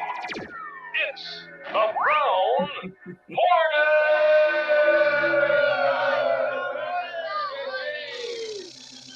As you recall, last time we left our hero, the Brown Hornet, and his trusty pal Stinger, hopelessly trapped, about to be stir-fried by the cosmic cooking monster Jabberwock. All right, I'll leave it there. I'll leave it there. But Right. gosh darn it, man, the Brown Hornet. Oh man, He was that dude. And but to behind the scenes and anybody else, Earl Hyman, who played Heathcliff Huxtable's father on the Cosby Show from the 80s, voiced Panther. Yes, H&E's Comics. Yes, it was Earl Hyman. Yes. Yes, indeed. But all right. to the Batman movie. Before we talk about it, Paul, on a scale of 1 to 10, what do you give it? Just give me a number. 1 to 10. Well, look, I didn't ask for all that. Scale to 1 to 10, what do you give it? I'm answering your question. Shut up. Scale of 1 to 10, what do you give it? Shut up. Would you please shut up? God damn. Scale of 1 to 10. It's easily a 9. The only question is, Rich, what do you give it? Hold on. May I finish my question? No, not yet. Rich, I didn't finish my ranking. That. You gave it a 9. I Rich, said no. That's not what I said. You Please gave quiet. it a 9. You gave it a 9. I will, Rich, what do you give dude. it? I will mute you. Let me mute Rich? you. All right. That's So, funny. on a scale of 1 to 10, it's easily a 9. The only question for me is 9 point what? That's what I don't know. You gave it a 9. I thought I muted you. All right. I gave it a 9, but I don't know 9 point what. I don't know, because I took off points due to the length. It got to be a little bit lengthy. All right. So I'll unmute Mark now so he can start interrupting people. Listen, if you wanted to, whatever number you give it that number. That's I don't need all the introspection or whatever. What do you give it? Richard, what do you give it? I give it a 9. It's a 9. 9 out of 10. Okay. I gave it a 9.5 out of 10. For me, I saw an advanced screening on that Tuesday before it was released on late Thursday, early Friday. I took off for it personally because of the fact that it was an extremely long movie, and it's different from the Avengers movies, because Avengers Endgame, even though it was practically a 3-hour movie, the last 30 minutes was nothing but action. You didn't have that in this movie. So that's why I kind of took off for it. Paul and I have discussed previously, and I've shared on social media. I gotta play this. This music is everything. Okay. I don't know about the music. This but what I will live say stream ain't going nowhere. right. I'm not going to talk about the music, but what I will say is this: Colin Farrell, who plays the Penguin, deserves an Oscar nomination for his portrayal, because he was completely and totally unrecognizable. If they don't give him an Oscar nomination, they definitely need to give the makeup crew an Oscar nomination for what they did to him. Secondly, he got something good. I'm sorry, I didn't mean to interrupt. No, I was saying he got something better. He got a show. Yes, right. Yes, I think he has a Disney Plus show coming. And then the second thing I wanted to say is the young lady who played the mayor stood out because she is extremely. She is Aurora Monroe. By the way, there are a lot of actresses out there who could be Aurora Monroe. She's now in the top 5. She would not be at the top of my list simply because she is now played in the Batman franchise, and That's her stupid. name. She's in the top 5. Jamie something. Hollins. Jayme. Jamie something. Jamie Lawson. Pull up her Lawson. picture. Jamie Lawson. Jamie Lawson played the mayor. And she was shown very early on because she was in a televised debate with the actor who played the current mayor of Gotham City, and she was his opponent. And when I first saw her on the screen, I'm like, oh my God, this is an attractive sister. Without giving any spoilers, her role towards the last half of the movie became more prominent. And I had never heard of this actress before that I recall. And I'm thinking, oh, okay, she's attractive and she can act. So it's very, yeah, she's very impressive. One of the things that's interesting to me about this whole thing is Zoe Kravitz, who plays Catwoman. Yes, very attractive sister. Very attractive sister. Zoe I Kravitz, think the sister could easily play Aurora Monroe. I She don't has disagree height, with you she has at the all. acting skills. She has the look. Don't disagree. She's now in my top 5. For me personally, I don't like when they recycle actors or actresses in superhero projects, but that's whatever. Behind the scenes says the Penguin was Joe Pesci in the Batman universe. That's a very good analogy. When you think about Joe Pesci in Goodfellas, Yes, he was the Joe Pesci from Goodfellas in the Batman universe. Yes. That was dope. Right. But what I was about to say is Zoe Kravitz, who is the daughter of Lenny Kravitz and Lisa Bonet. She has her mother's good looks, but is an infinitely better actress. Come to find out, after the success last week of Batman, which has been out for now 2 weeks, it has come out that she went out for the Nolanverse version of Catwoman and was denied. I don't think it was. that I don't know role. if it was. I don't know if it was Catwoman that specifically. I think it was. She said a role. I don't know if she specifically. Okay, and that may very well be true, but regardless, she was denied a role in the Nolan version of Batman because she was too urban, and we know what that means. But she practically nailed this role, and I know a lot of incels will be upset at her role because she's black and she mentioned, rich white dudes and their privilege, whatever the case may be. But, she did a phenomenal job and the lady can act. And, as I sit here and talk about it, I forgot the fact that she played in X-Men First Class. Yeah. But, yeah. She played Angel Salvatore. Yeah, she had wings or whatever. So yeah, but she's an extremely good actress. I've not seen a lot of stuff that she's been in, and I know she's been in a lot, but she did a phenomenal job in this role. Rich, what's your take on Batman? Because of the three of us, Rich is probably the most hardcore Batman guy. Although I'm not a Batman guy at all, so that's yeah.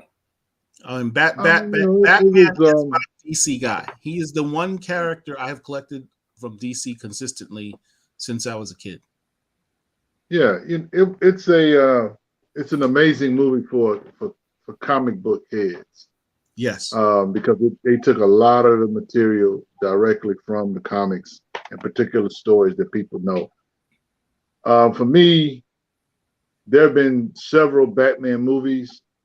This one here is probably close to my favorite. I think Dark Knight Rises still, or The Dark Knight Returns, I should say, is still my number one favorite movie, but this is probably like 2 or 3. It was the full package. The only thing, to your point, it being 3 hours long, but like I told you before, Paul, it didn't feel like 3 hours to me, because it was a very engaging movie. What I loved about this movie is we got nearly zero Bruce Wayne. This was all Batman. Yes. Right. So, they titled the movie correctly. It was The Batman. And I like the fact that they just kind of went into the story matter-of-factly kind of a way. No big introduction. He just kind of steps out the shadows as he talks to Jim Gordon. So it was a pretty good movie, man. I thoroughly enjoyed it. I mean, what I love about this movie is also that you don't have to be a Batman fan to really appreciate them. You could just kind of like sit there for those 3 hours and just be entertained. This movie pulled a lot from the show, the movie Seven, with Morgan Freeman and Brad Pitt. Yeah. Now I will say this. When I heard that they were doing the Riddler for this movie, I was kind of like, okay. But at the same time, I'm glad they didn't do Joker. Right. But, the thing about this Riddler is, this guy was pretty sadistic. I mean, he was pretty sick. He was pretty sick. And shout out to DC, man. What's the director's name? Matt Reeves. Matt Reeves, yes. He really did his thing, man. So I'm definitely looking forward to see how he expands this universe. But yeah, my initial thoughts about this movie is fantastic. The music was amazing. Can't front on the music. Can't front on the music for real. But I will say this: Zoe Kravitz, when you guys were talking about her, she really played in my opinion, she had the best role in the movie, because she basically took all the emotional components of the whole movie. Yeah. And it rested on her shoulders. I don't disagree, but I think that Colin Farrell, his role, I mean, he's a pretty boy. Let's just be honest about it. He's a pretty boy. And he completely disappeared into the makeup and into the role. Well, I will say this, Mark. I understand what you're saying, but yeah. Yeah. I will say this about the Penguin. He had the best scene. That chase scene was crazy. God, yes. I got you. Yeah. That was. They're gonna make that a meme, right? When Batman is coming through the flames and he just got that look on his face. Yeah. My one major criticism, okay, let me explain. I went to an advanced screening on Tuesday. The advanced screening was supposed to start at 7. It did not start until close to 8. So, and being a 3-hour movie, that kind of wore on me. But the major criticism that I have, other than the time frame, is Robert Pattinson, the actor who plays Bruce Wayne / Batman, weighs probably about 170, if that. He needs to be a more physical, bigger, tone cut fit person, because I don't see him A, intimidating anybody, B, knocking anybody out. And yes, I know smaller people knock bigger people out all the time. But Christian Bale, to me, is the best Batman ever, including this version, because physically he had the height and he was cut up. He looked physical. He looked intimidating and imposing as a physical person. That's the one issue that I have with Robert Pattinson's version and portrayal. So, well, let me address that real quick by first going into this.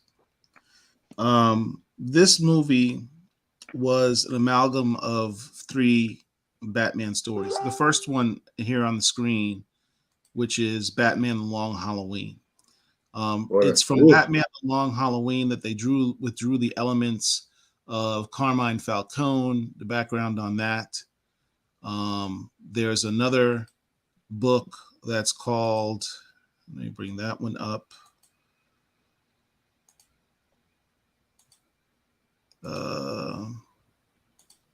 This is also a very good one called Batman Earth 1.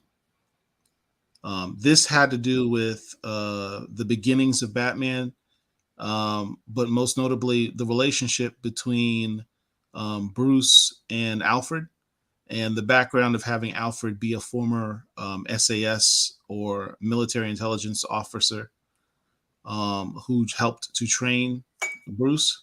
That came from Batman Earth 1. The other book that you'll want to get or read is Batman Year One. No, that's the one I just said, Earth 1. The last one is one I've never heard of, actually. And I'm a Batman guy, and that's this one. It's Batman Ego. This is a book done by Darwin Cook. He both is the writer and the artist on this book. It's from this run that you get kind of the look that Matt Reeves threw in here, because here's his Gotham. So he sort of based, you see the helicopters, the blimps and what have you. This is kind of what he based much of the look of When did this. this book come out? When did this book come out? I want to say early 2000s. Because this look, that whole gothic look, comes from Batman the Animated Series. Well, Batman the Animated Series based that on the original Bob Kane and Bill Finger comics. So I mean, it's all cyclical. But this particular book was looks like around 2017. Okay, but that aesthetic, that's clearly Batman the Animated Series. Again, Batman the Animated Series based their aesthetic on the original comics from the 1930s and 40s. So it's all cyclical. This at the beginning of the movie, you see Bruce Wayne narrating. He's talking to the audience. He's sharing his thoughts. That comes from this Batman the Ego storyline, because this is what he's doing. He's talking about his role. This book is actually, there's no real villain. There are villains in the book, but the real villain in this book is actually Bruce Wayne, because this is a psychological book that has to do with Bruce Wayne and Batman trying to come to terms as to sharing the same body, basically. It's a psychological book. Who am I is sort of the theme in this book. So those are the three books that this movie was based on. Highly recommend that you get it. Now, on the point of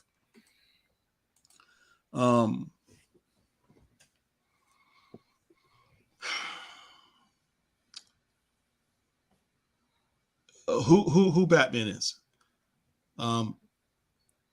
Mark had mentioned that physically he is not as imposing as Christian Bale. Remember, this is Batman year 2. So he's just learning to become Batman. Even his detective skills aren't up there yet.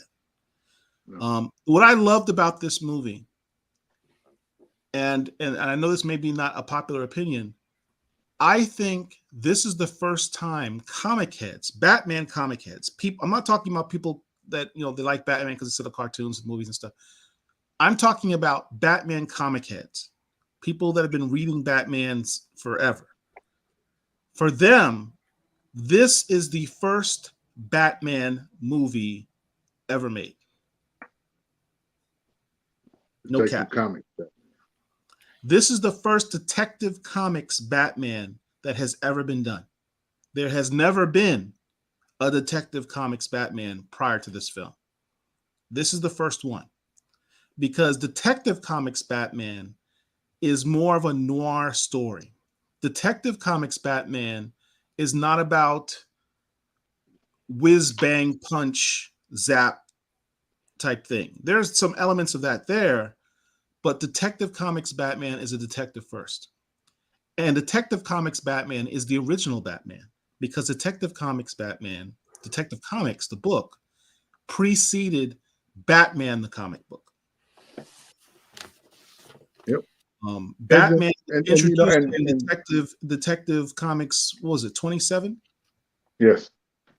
That's where Batman was introduced. Mm-hmm. Yep. Go ahead, Richard. No, I was going to say that, you know, it's funny to me that DC's kind of come full circle, because that's basically what DC stands for, Detective Comics. That's exactly what DC stands for. Yeah. So this particular story, I want to talk a little bit about Gotham, because you guys were talking about the series, the animated series, and things of that nature. But right, the thing about Gotham that I got from the movie is that everything is corrupt. Right. That Gotham itself is corrupt. That, you know, I mean, there's not, the only thing that was clean in Gotham was probably Batman's car. Everything else. That car was the best Batmobile ever.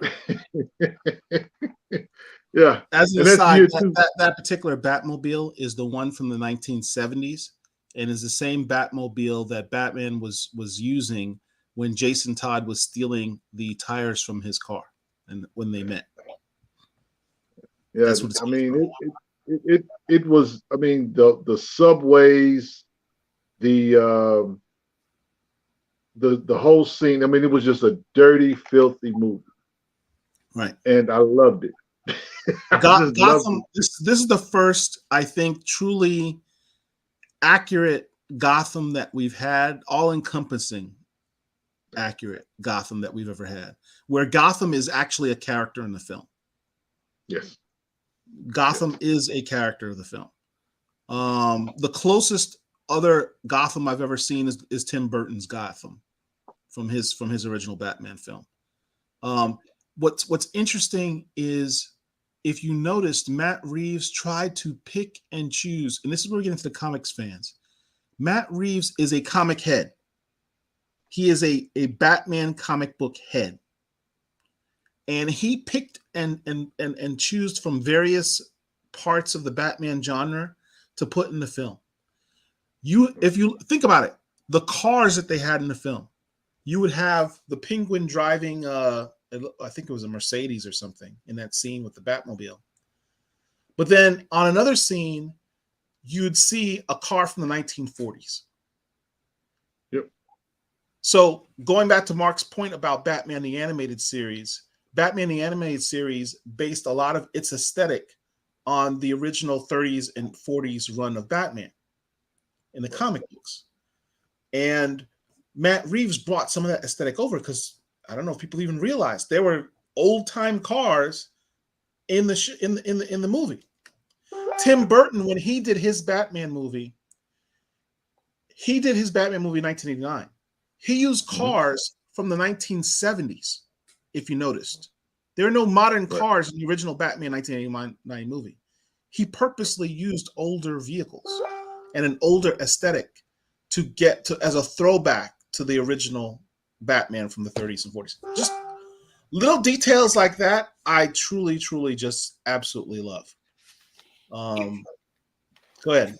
For folks who go and watch this movie, and it was a very, very good movie, I would just encourage you to go watch it early and not have a large drink. But if you watch it and enjoy it, there are several other things that I think you should watch and you will probably enjoy as well. First of them is the series Pennyworth. Pennyworth is, I don't know what platform it is, maybe Epic. Epic. It's Epic. Yeah, it's Epic. And Paul mentioned earlier how Alfred Pennyworth, who, as we all know, is Batman's aide-de-camp / valet / surrogate father, he was a member of British Special Forces. And in the Pennyworth SAS. In the Pennyworth series, he is a soldier for Britain in the 1960s when he meets Thomas Wayne, Bruce's father, and Thomas in this series meets Martha, Bruce's mother. The series is phenomenal. There's been 2 seasons. I don't know if we're going to get a season 3 or not, but it is basically a James Bond-esque type series. And the actor who plays Pennyworth, I could see easily playing James Bond. So I would highly encourage you guys, if you have not seen it, watch the series Pennyworth from Epic. There are also some animated movies. Let me say this. The DC live action universe that they've tried to create, emulating the MCU, quite frankly, it's kind of failed. But the DC animated universe, aka the DCAU, is a phenomenal universe or continuity. But there are some movies that aren't necessarily part of the DCAU, but are DC animated movies. We have Batman Year One, which is Bruce Wayne when he first decides to take on the entity of Batman. And some of that plays into this movie.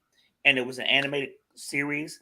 And Batman, The Long Halloween. And Paul brought up that graphic novel on the screen, but it was a two-parter. So we're talking about 3 hours of animated stuff where Bruce Wayne, Batman, is trying to capture or figure out what this villain is doing. So I would highly encourage you to watch those two movies as well, or the three movies: Batman Year One, Batman: The Long Halloween Parts 1 and Part 2. All of those play into this story that was in the Batman movie. So it's kind of some good companion pieces so you can understand what's going on in the movie. Yeah. So again, this is Batman in Year Two, which is an actual comic book as well, a comic book series. In Batman Year One, he became Batman. In Batman Year Two, he was kind of learning to refine who he was. It's in Year Two that the Joker comes on the scene, and you start to see the Rogues Gallery start to manifest itself. In Year Three, which you would assume would be the sequel to this film, is when Bruce Wayne meets Dick Grayson, and he gets a partner, Robin. That's Batman Year Three. But in this Year Two, he has been Batman for a year. Gordon is still a lieutenant. He hasn't been promoted to captain, which is what happens before he gets promoted to commissioner. He still hasn't established who he is in terms of the community. And as a detective, he's still not all there yet, as evidenced by the fact that the Riddler even calls him out and says, "You haven't figured that out yet? You're not as smart as I thought you were."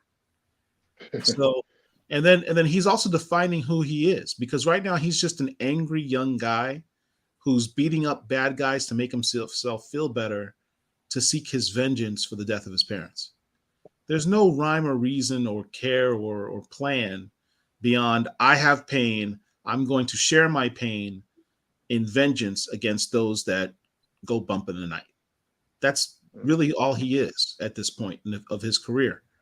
And the person who points that out to him, that you're sort of doing this aimlessly and not even correctly, is both Alfred and Selina Kyle.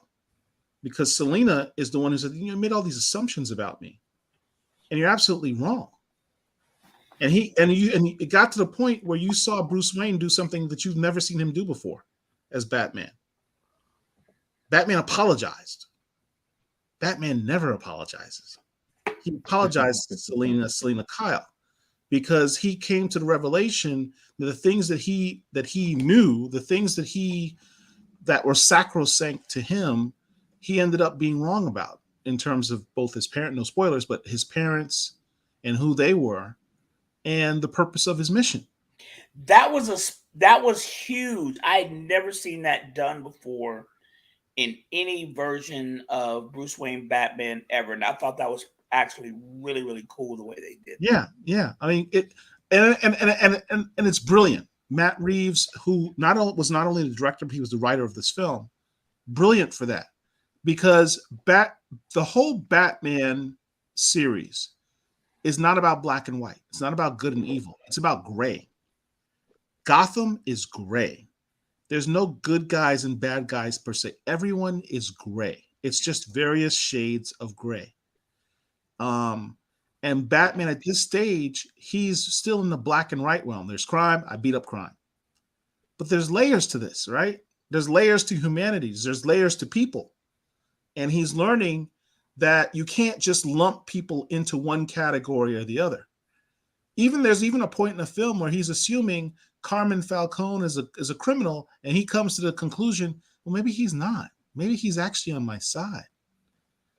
Maybe it sounds like him. He's like friends with my dad. Maybe he's not as bad as I thought he was.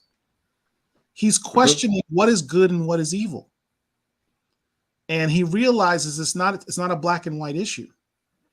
And that's an important lesson for Batman to learn, to deal with all the people he's got to deal with and the rogues he's got to deal with in the future parts of his career. For those who don't know, Matt Reeves, because I'm going to be honest with you, that's not a name that I was immediately familiar with.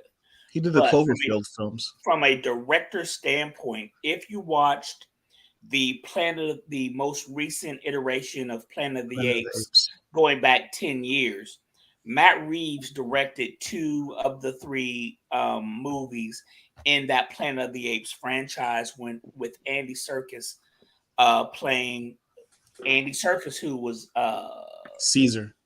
who played Caesar in the Planet of the Apes franchise, also played Alfred in this movie. But Matt Reeves directed Dawn of the Planet of the Apes, which was number 2, and War for the Planet of the Apes, which was number 3 in that trilogy, which is a phenomenal trilogy. I don't do Planet of the Apes. It's all racist. Right. And he being Matt Reeves, also directed the movie Cloverfield. I watched the movie Cloverfield on TV. I didn't see it at the theater. I thought it was okay. Cloverfield Lane 10 or whatever it was with John Goodman was a great movie. But all that aside, this is his CV. This is his background and some of the stuff that he's done that you may very well be familiar with. He directed some episodes of Felicity back in the late 90s, early 2000s. I don't know if anybody watching this, if there is, would have watched that. But I think Planet of the Apes and Cloverfield are in the genre of stuff that people who may be drawn to this podcast or whatever would have seen. So that's all right. So now that you've seen the films, who would you say is the best Batman? Mark, you already said that Christian Bale is your best Batman. Richard, who would you say is your best Batman? And I'm talking all the way from Adam West down to Robert Pattinson.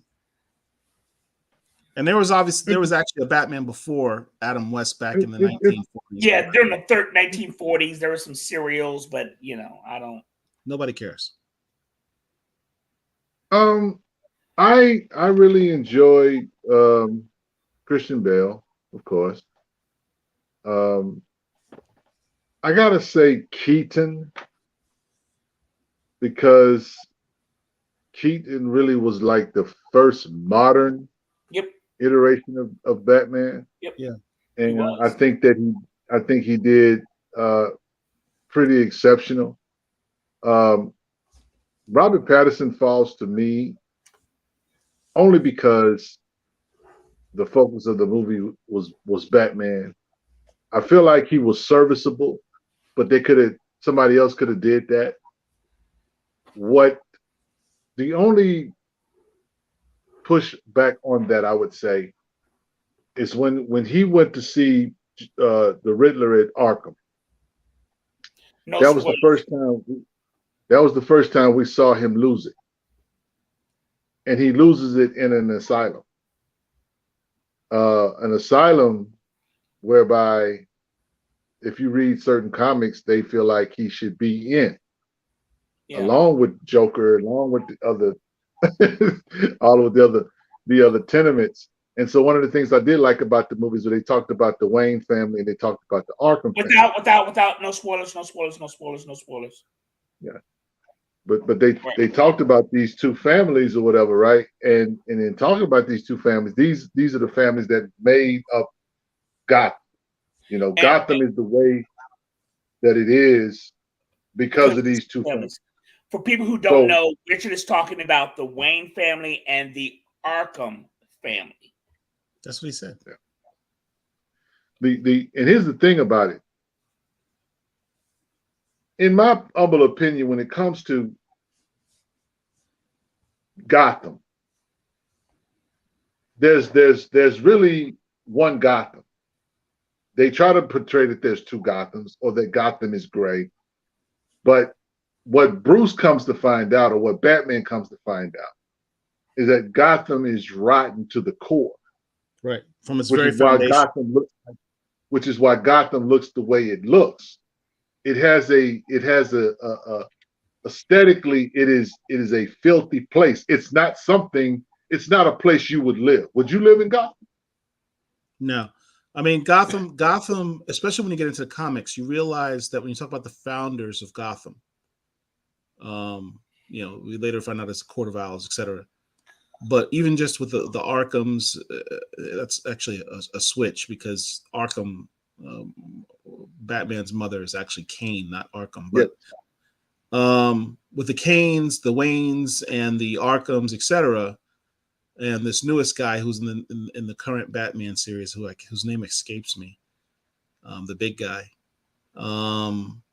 These families founded Gotham, and you realize from the comic books, Gotham was founded at its inception rotten.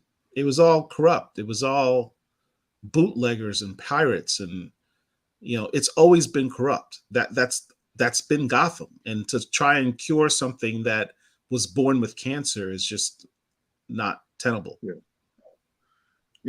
And the thing is too about it is that there's at the end of the movie, like I said, I don't want to get no spoilers, but there's a point where you could see Selena Kyle is talking to him, and she's trying to persuade him, and Right. she looks in his eyes, and she tells that this is a fight that she can't win, so she just gives up.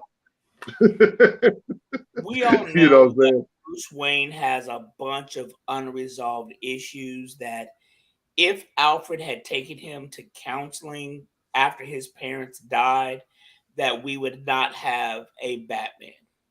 That's not entirely true. Yeah, He did get counseling. It's just that it didn't work. Well, you brought up but where did he get counseling?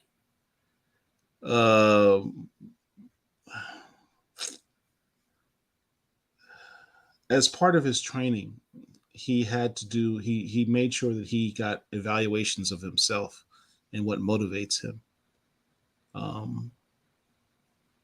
Even with his doctor Tomlinson, had him evaluate who he is.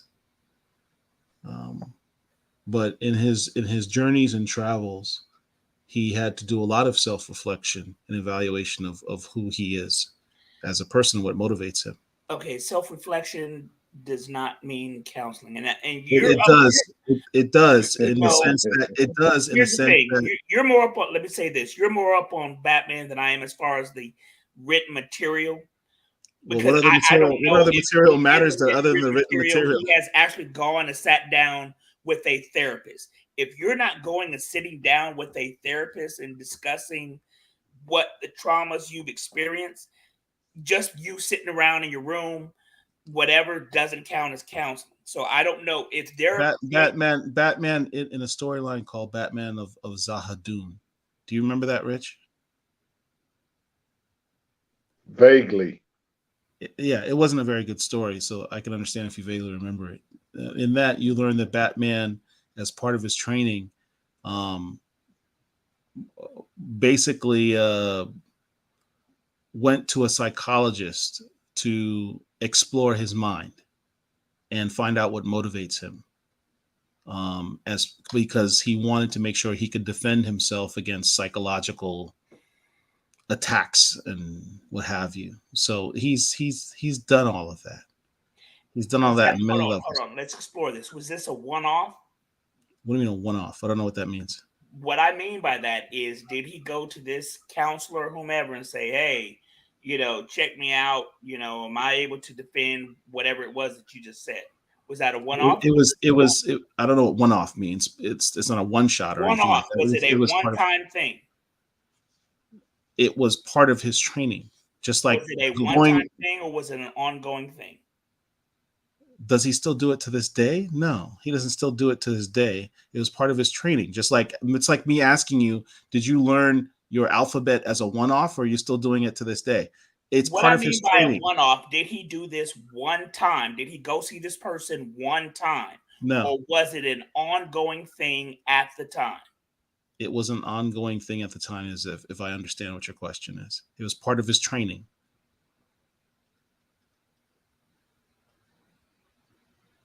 Which ultimately drove him mad and developed a different personality called the Batman of Zahadun, which is a terrible storyline. But Batman, as part of his training, has undergone a lot of psychological evaluations and training. Yeah, I don't know if that counts. And again, I'm not as up on the listen. It's the comic book. It has to count. What I mean by that is I'm not saying that he didn't do it. What I'm talking about in the realm of therapy, what you're discussing, I don't know if that would qualify as actual therapy for him. That's all I'm saying. You should read Batman Earth One. So What I will say about what I will say is this about Batman's mentality or his thought. To your point, Mark, the rogues gallery that Batman has is a reflection of him. All of the various characters, whether it's the Penguin with his resources, whether it's Joker with his psycho, because you have to really be a psycho to be Batman. Batman in and of itself is not a good idea. Batman is nuts. You know, and you know, you take another character, say like the Riddler, who plays off of his detective or his analytical skills. You know, these his rogues gallery is perfect for him in that they represent a dark side of who he is.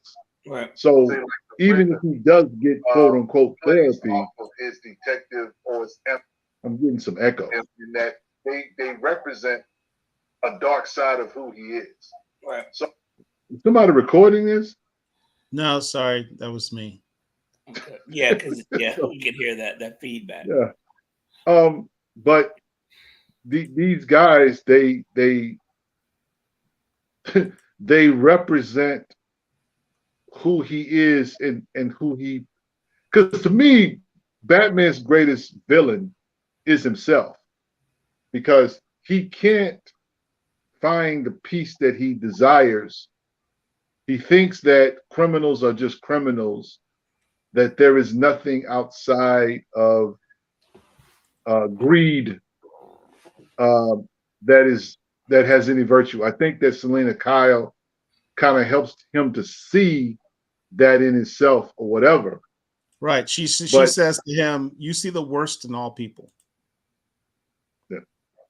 And he has to, because that's how he is able to not look in the mirror. See, if you know, he does not. It does not. I like Robert Pattinson's portrayal of Bruce in the sense that he is very stoic and he's very brooding. When with the one, Emo. yeah, he's not, you know, he's not this playboy that is portrayed in the other Batman movies. And that's the Batman that I like. Yeah.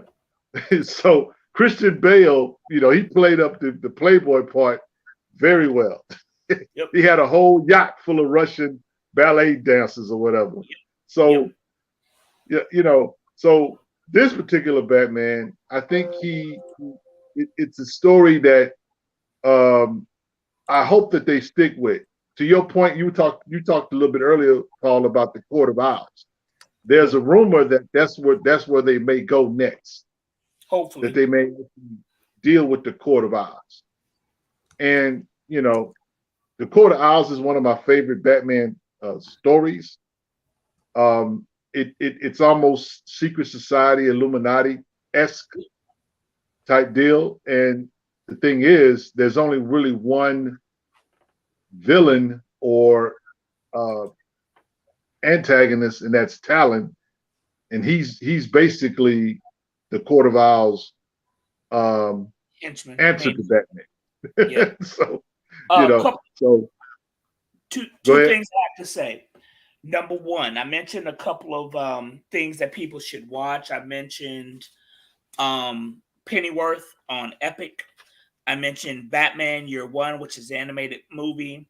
I mentioned Batman The Long Halloween, which was 2 animated movies broken into part 1 and part 2.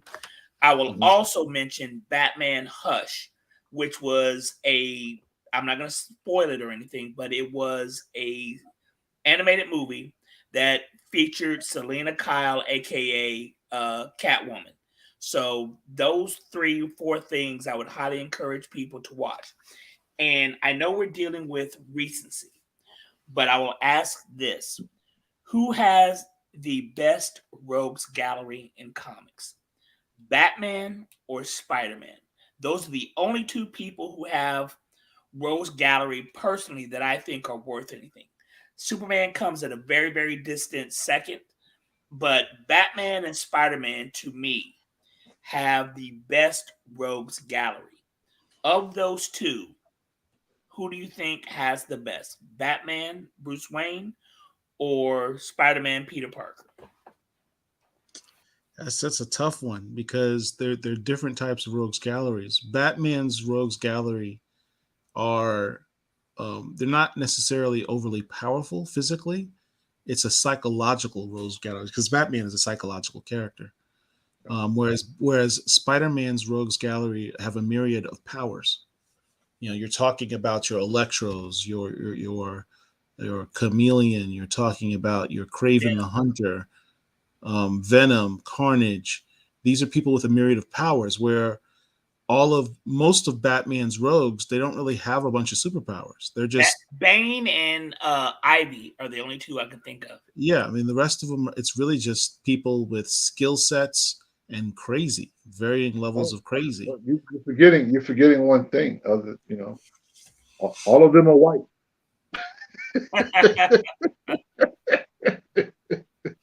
I bring that up. We can get right back to the Rose Gallery, but I bring that up because there have been some tweets and news of talking about this movie as to it being a woke movie and that there are no good white people in the movie. Now, when I first heard about this, all the bad people are white. Yeah, I said to myself, I said, you know what? Batman's rogues gallery is all white except for maybe Killer Croc, and I'm willing to bet that Killer Croc, before he turned into a living alligator, was a white guy. No, Killer Croc's black. I don't know what these guys are talking about. That may be retcon because Killer Croc was played by a black dude in Suicide Squad, but I don't know about the history of the character and whether or not he was a white or a black dude going back whenever he was first introduced. I don't know that. Yeah. But you know, Rich is absolutely right. All of his villains are white dudes, some version of white dude or girl. Yeah. But same thing with Peter Parker. Yeah. Well, here's the thing. Peter Parker, in my opinion, has the better rogues gallery. Wait. Hold on. Okay, let's be sure we're clear. You think that Spider-Man has a better rogues gallery than Batman? Yes. Okay, go ahead. Yeah. Continue. Because you're talking about Doc Ock, Electro, Vulture, Rhino. Kingpin. Oh, yeah. I mean, he has. I mean, at least a dozen, at least. Yeah. In my opinion. Now, I think that this last movie, Spider-Man movie, with all the villains in it, kind of like helped show some of his rogues gallery. That's what I want for Miles Morales more than anything. Miles Morales needs a rogues gallery that can stand up to Peter Parker's Spider-Man. Till he gets that. Does Miles have one? Does Miles have a rogues gallery? Doesn't. He has like maybe one or two. Yeah, Miles's rogues gallery consists of different versions of Peter's, for the most part. The only Miles specific rogues that are just his. You have the Assessor, you have Ultimatum. What is his clone? His clones. Wait. Hold on. Time out. Miles has clones, or are you talking about Peter? Yeah, Miles has clones. Okay. He had 3 clones. There's also the 616 version of Miles Morales, who is his own sort of criminal. that's pretty much it. Real The quick. rest of them are versions of Peter Parker's rogues. Like he has his own version of Doc Ock. He has his own version of the Green Goblin. Yeah, etc. those are ones that we forgot. Yeah. Yeah, we didn't mention that. But Otis says, my favorite version of Batman is Owlman. To me, he is who Batman really is. Just my opinion. I'm not a Batman guy. Otis, like you, I'm not a Batman guy. But Owlman, I mean, the only version of Owlman that I know is based on the animated movie Crisis on Two Earths, I think it is, on the animated movie. Right? Yeah, it's the Crime Syndicate. It's the Right. Batman version in the Crime Syndicate. Right. Well, yeah, right, exactly. Otis says, also don't forget my man Puma. Puma hasn't been seen since Reagan was in the White House. Calm down. Puma has been seen since Reagan's in the White House. Puma's currently dating on again, off again Black Cat. Or he was up until she got with. That is funny. That is funny. I mean, but here's the thing about Peter. You could literally do a run of Spider-Man books and not talk about the same characters for literally over a year. Right. If you just focus on one of his rogues. Yeah. Those two characters, Batman in DC and Spider-Man in Marvel, those are the two dudes who have the best rogues gallery of any so-called superheroes out there. Otis says, I don't care. Puma is my dude. Bless your heart, Otis. That's all I can say is bless your heart. I had the first appearance of Puma in Amazing Spider-Man or Peter Parker. Yeah, I'm pretty sure I do. So let me ask you guys this, and I'm kind of switching gears a little bit. Is Kingpin a Spider-Man villain? Who? Or Daredevil villain? Kingpin? Yes. Primarily Daredevil. Yeah, primarily Daredevil, but he has had run-ins with Spider-Man. Are you guys reading Devil's Reign? Behind the scenes, Spider-Man has nothing on the Hypno Hustler. Behind the scenes, it's past your bedtime. Good night. Have a good one. The Hypno Hustler. Lord I realize that this is our happy hour, the Wakanda whiskey, BLERDDOM and bourbon, but you have imbibed too much, sir. The Hypno. I mean, pull up that picture of the Hypno Hustler, whoever the hell that is. I've never heard. I got the comic right here somewhere. That's Bootsy Collins, bro. It's Bootsy Collins. I've never heard of that character before in my life. You never heard of Hypno Hustler? No, I have not. Again, I am not a Batman guy at all. No. This is actually Avengers. No, Justice League. I'm sorry. No, Hypno Hustler is Spider-Man. Yeah, no. It's still. Yes, he is. Spider-Man. Oh, yes, he is. He is Spider-Man. That is a Spider-Man. I'm sorry. And I'm sitting up here thinking he's got Electro, he's got Scorpion, he's got Cravens.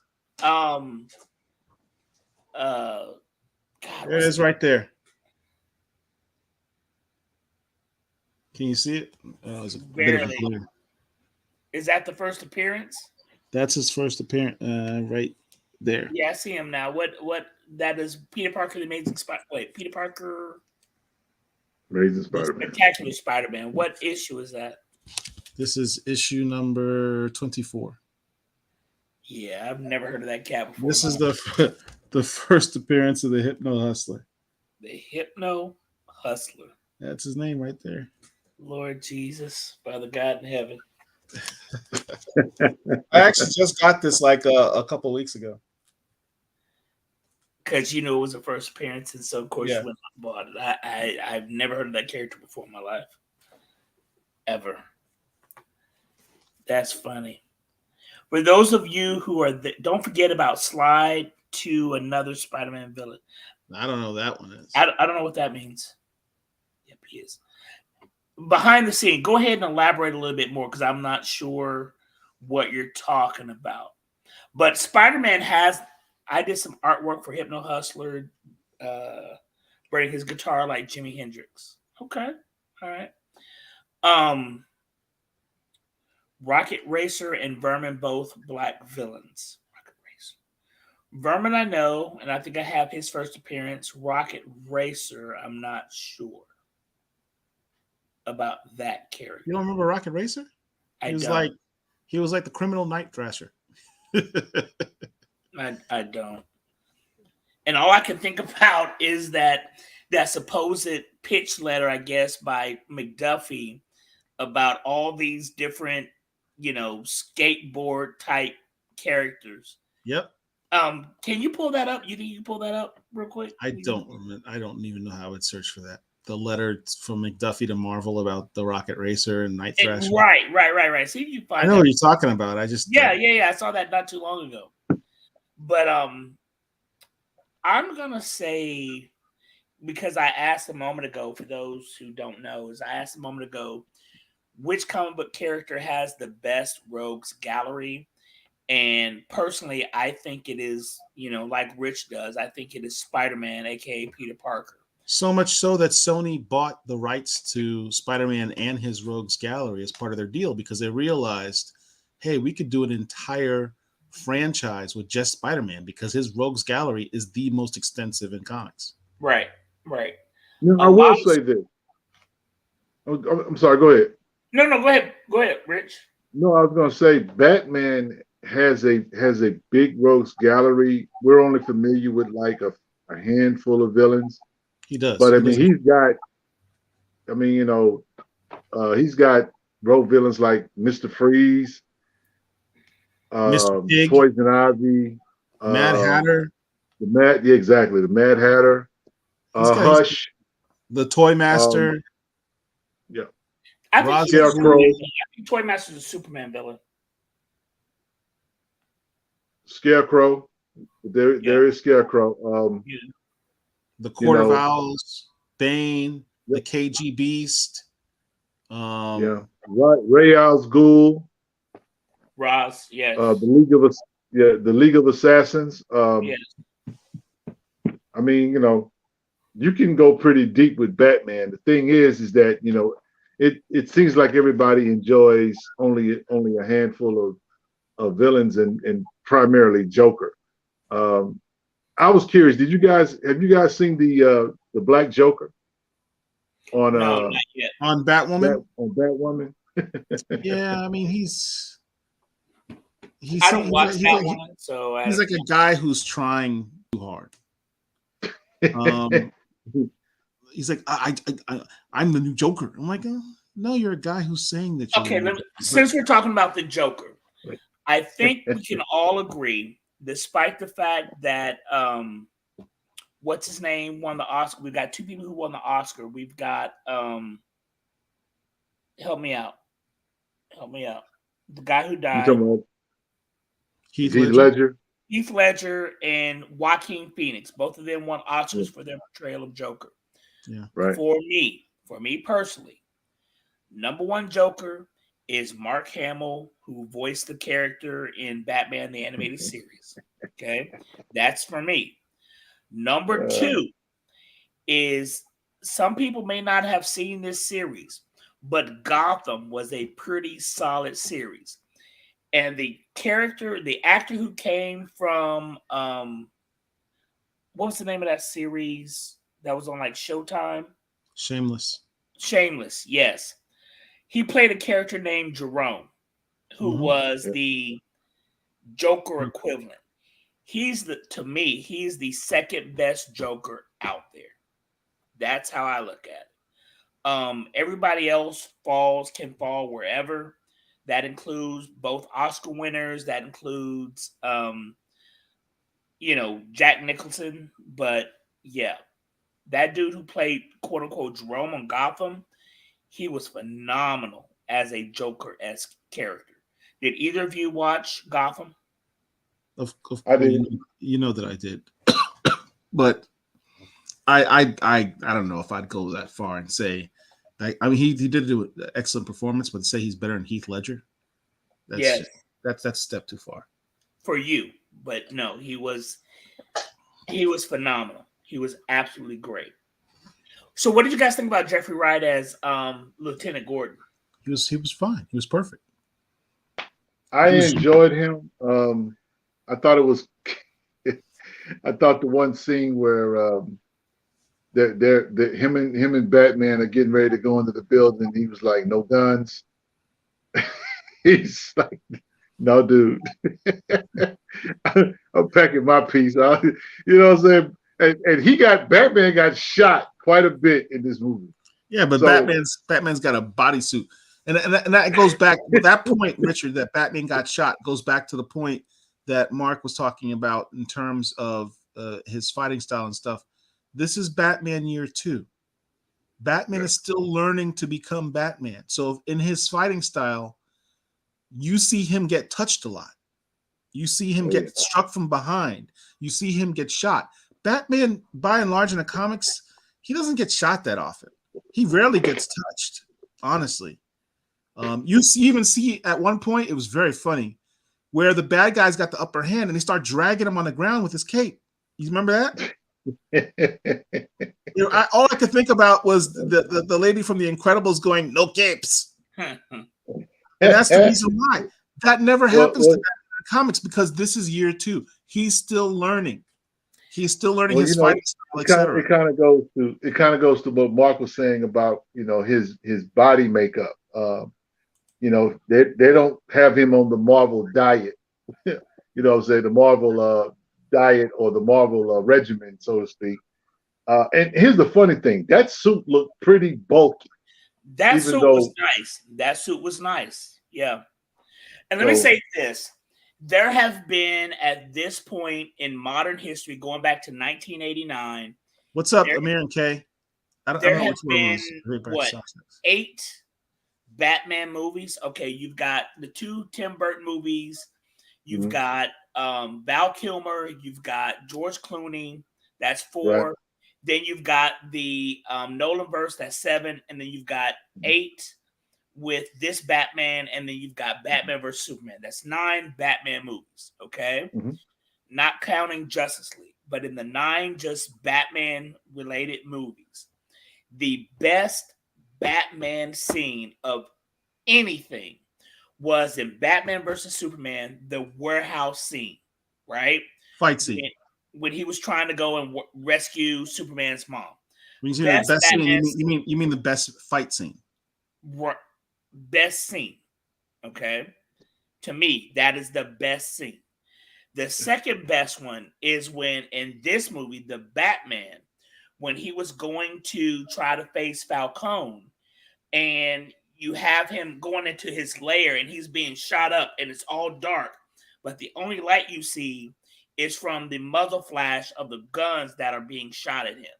Yeah. That scene right there, well, that was probably 3. Number 2 was in the same movie, the chase scene that Paul mentioned earlier when Batman was going after Riddler. That's mine for me. What do you guys say? What are the best scenes in Batman? My favorite Batman scene was in Dark Knight Returns, when Joker is sitting in the Joker's in the I guess in the interrogation room, and they cut the lights out, and then he peers behind him.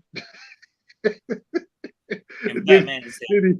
You know what I'm saying? And then Batman takes the chair and blocks the door. And he begins to just start the door. Yeah. He's like, "Where are they?" I mean, bruh, I felt them blows. That's probably cool, my favorite. But I'm telling you, that warehouse scene, I mean, that was so visceral and brutal. I mean, look, I would, for me, I'll be a little bit more old school. One of the best scenes for me as seeing Batman on screen was in the 1989 Tim Burton version, where at the beginning of the film, where he gets first introduced to the criminals, and they're like, "Who are you?" And he grabs the guy, he holds him up and brings him close, and he goes, "I'm Batman." That is a classic, iconic line. that is quoted to this day, where all the actors, I watched this interview with Jimmy Fallon. Was it Jimmy Fallon? What's the other guy's name? Not Jimmy Fallon. The other late night host. Jimmy Kimmel. Jimmy Kimmel, thank you. Jimmy Kimmel's interviewing Robert Pattinson. He's like, "Here, you want a great prank? I've got most of the Batman actors' numbers on my cell phone. Let's call them all up and have them get on the phone, and they go, and when they answer, you simply say, 'I'm Batman,' and then hang up real quick, because it's such an iconic line. So for me, that moment, as I'm a kid, I'm a teenager, or whatever, and I see my Batman on the screen, not the 1960s one, the one I was reading in the comic books, on screen, portrayed as not a campy version in tights. And he's dark and he's brooding and etc. And this criminal says, "Who are you?" He goes, "I'm Batman." I felt that. I'm like, that's my Batman right there. So that was a big scene for me. But I agree with Mark. The best to this day, as good as the fight scenes were in this film, the best to this day fight scene that you've ever seen of Batman, where you see Batman fight like Batman, was in that scene in the warehouse in Batman versus Superman. And let me say the only thing I will say as a negative on that scene is Zack Snyder's Batman kills, and Batman doesn't kill. Batman doesn't use guns and doesn't kill. And Zack Snyder's Batman, he absolutely kills and he absolutely uses guns. Right. And Ben Affleck is a phenomenal, underrated actor. He's a great director. The Town, if you've not seen The Town, I highly recommend The Town. But Ben Affleck's version of Batman was not horrible. He was not good. He just gets a bad rap because of some poor choices in films like Giggly, whatever it's called, in his dating life. But his version of Batman was not a horrible version. It was a good version. Put in the work. And that scene in Batman versus Superman was phenomenal. Can you I like Ben Affleck's Batman. I don't care what anybody says. My favorite. Paul, can you pull up that scene? The warehouse scene? Yeah, you guys keep talking. Yeah. What were you saying, Rich? No. I was gonna say my favorite Ben Affleck movie is, and he had a small role in it, but I just loved him in it, and it was The Boiler Room. I don't know if you guys have ever seen The Boiler Room. Oh yes, 1999 with Giovanni Ribisi and Vin Diesel. Vin Diesel's first movie. Yeah, that was one of my favorite movies. I saw that movie in the theater. He was in Saving Private Ryan. That Saving Private Ryan came out about 1997. Boiler Room came out. I don't think that's accurate. I don't think Saving Private Ryan came out before The Boiler Room. I'd be willing to bet you $1. It did. I think it did. But because I was in law school when Saving Private Ryan came out. Yeah, but as far as Ben Affleck's Batman, I think he was okay. I really liked him in Justice League more than the Superman Batman movie. That movie sucked. It was horrible. In my opinion, it was horrible, bro. Just listen. I'm not trying to explain it away, but what I am trying to say is that I just think that particular movie. Let me break this up. No, it went away. What do you mean it went away? I don't see anything. All I see is us. What? You trying to share the screen? Yeah, because we don't see what you're seeing, Paul. Oh, all right. Hold on. My bad. Hold on. And let me say this. Saving Private Ryan came out in 1998. Boiler Room came out in 2000. Oh, okay. And then Riddick came out also in 2000. The Chronicles of Riddick was a very, very, very good movie. I would have loved to see that in a comic book. I think that'd be cool.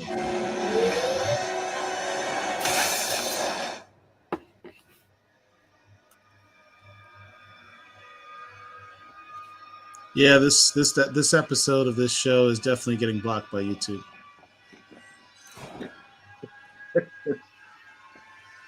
Martha! Let's see. Let's count how many people he kills.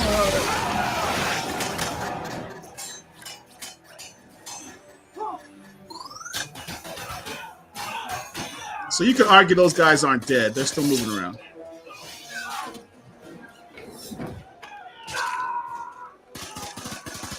So that's just strafing fire. He didn't kill anybody there. That's just a shoulder. He can survive that.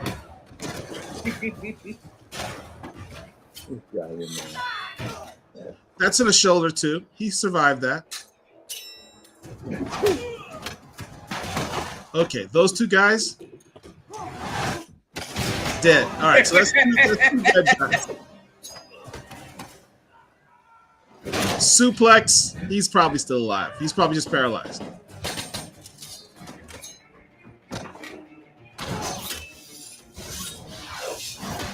Batman does not have super strength.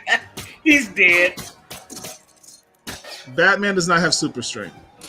But one could argue that box was empty.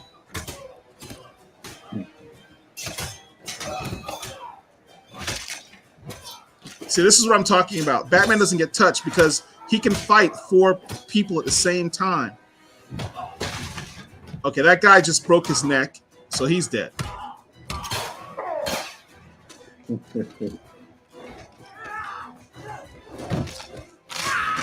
That's just a broken arm. Oh, he did get grabbed by the cape. I stand corrected. He does get touched.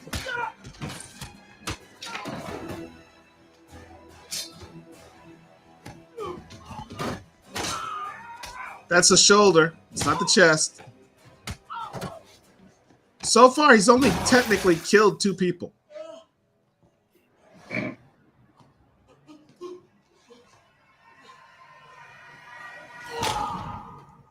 I don't know what he just did to that guy right there. Maybe he just needed him in the balls.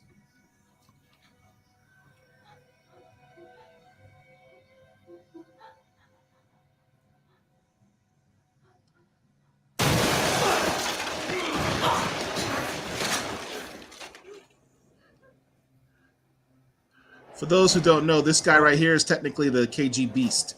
Let that throw it! I'll kill her! Believe me, I'll do it! I believe you.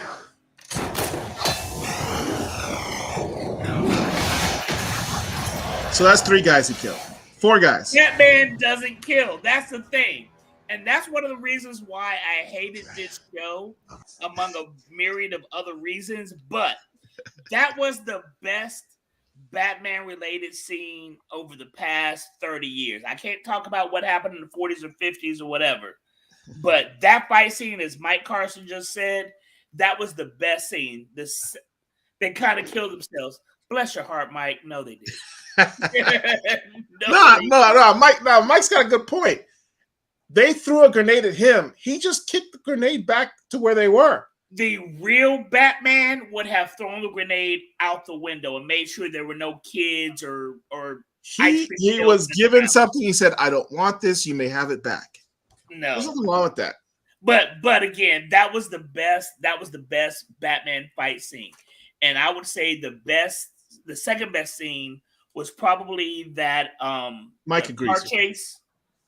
And then the scene in the Hey, what's up, Brianna? How you doing? Okay, now let me ask you guys this, without giving spoilers of who the actor was who played Falcone. Yeah. What did you think about his performance? Did you know A, that he was in the movie? Because I did not. B, what did you think of his performance? Rich. I thought it was okay. I really would have liked if they'd used the Falcone from Gotham. Yes. Yes. Yeah. So, but I mean, he was okay. He was okay. Did you know just okay? Did you know that actor was in the movie? Because I did not. No, I did not know he was in the movie. I did not know he was playing Falcone. Okay. I'm a big fan of that actor. Yes. Without saying who he is, he's been in a lot of Spike Lee movies. Yes, that particular actor, I did not know he was in this movie. I think he did a great job. Hey Brianna, how are you? Um, yeah, it was good. It was really good. And then the connection between him and Selena, this was a very, very, very good movie. Like I said, I gave it a 9.5. These two gave it a 9. My only objection to the movie was because it was so long and because there wasn't the action in this movie that you would find in that you found in Avengers Endgame. But it was great. Mike Carson says he did a great job, usually a lot more high strung. And we're talking about the particular actor who we're not going to say who played was it Carmine Falcone? Yeah, Carmine Falcone. Yeah. yeah, he played that role well. The actor who played Carmine Falcone in Gotham also played in The Wire, which for a lot of people is the Bill best Rawls. series ever. Say it again. I said that's Bill Rawls, Officer That's his Rawls. name. I never knew his name, and he did a great job. He did a great job. So, because we Yeah. mentioned the Penguin, what do you guys think about the actor who played the Penguin in Gotham? Oh, he was great. He was absolutely great. Gotham was a really, if you're a Batman fan, but Gotham was a really interesting take.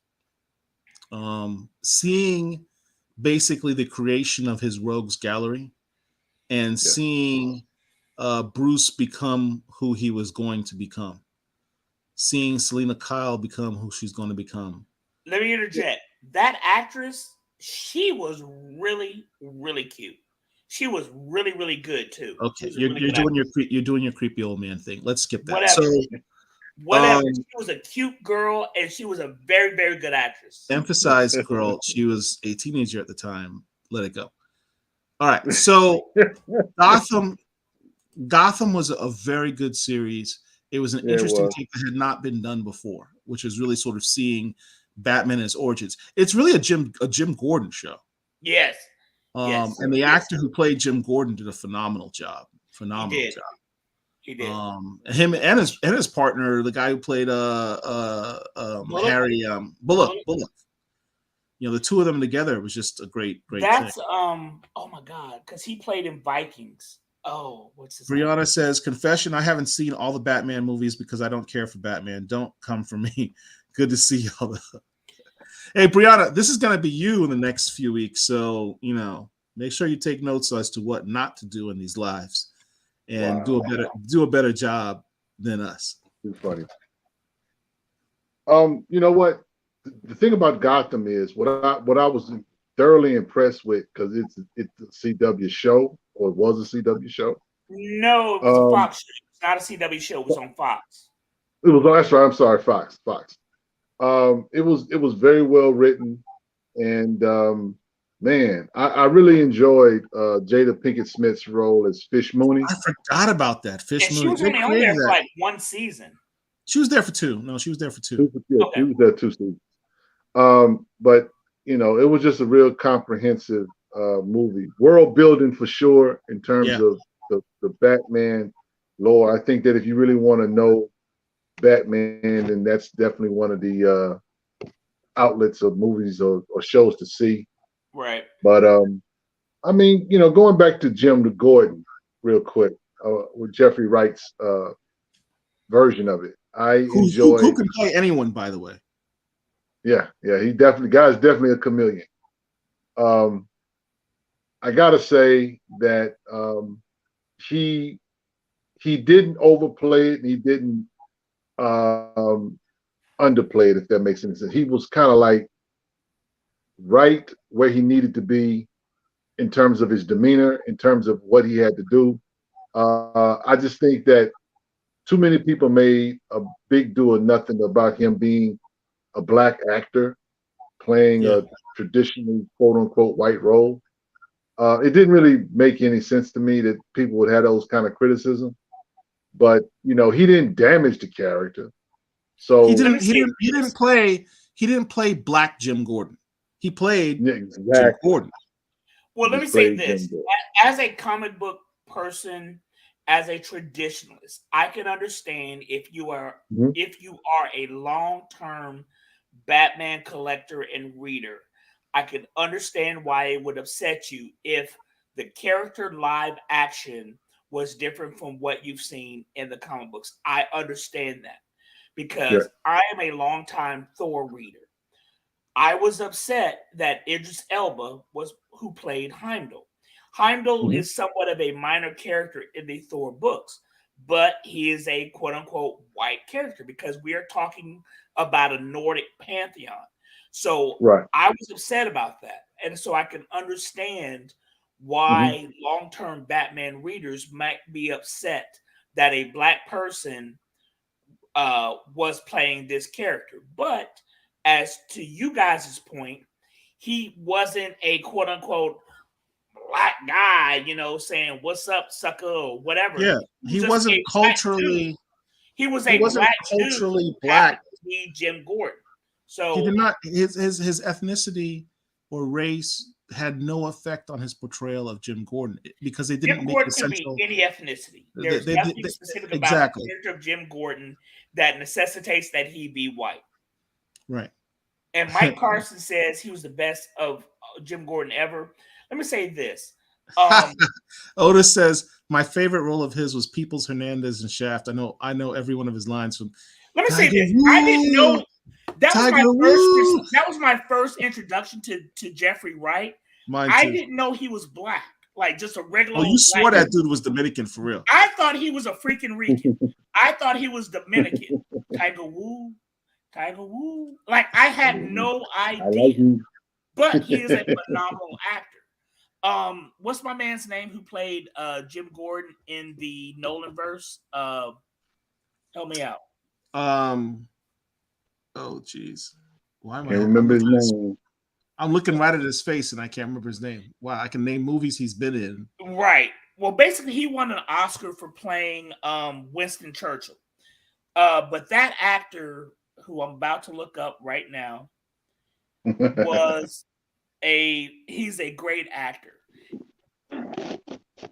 Wait, hold on. Brianna Forbes says, "Boo to all you traditionalists. If everything stays the same, then She's talking everyone to in you. comics She's talking would to you, be bro. white men." Change is bad. Change is very, very bad.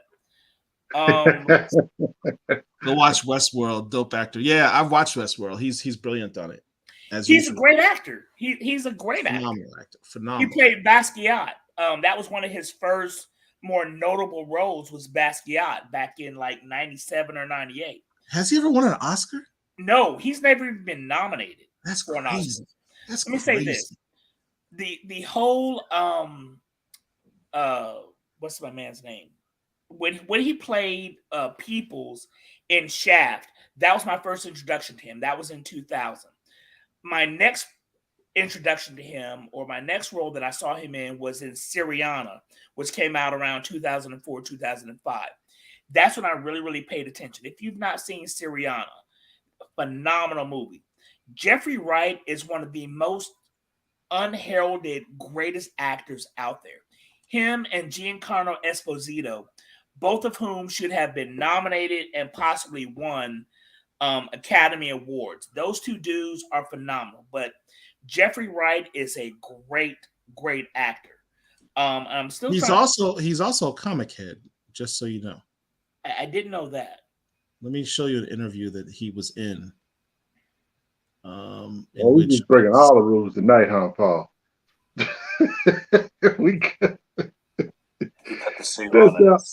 Those of you who are watching this live, I hope you enjoy it because you will not be able to watch the replay because this is coming down.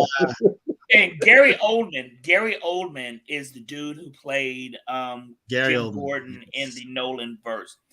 Gary Oldman finally got his just desserts when he won an Oscar, as I said, for playing Winston Churchill. But that dude is a great, great actor. I mean, my first exposure to him was in The Professional, aka Leon, when he played that corrupt cop. Or maybe it was in the Keanu Reeves movie Dracula. He's one of those people who disappears into whatever role he plays.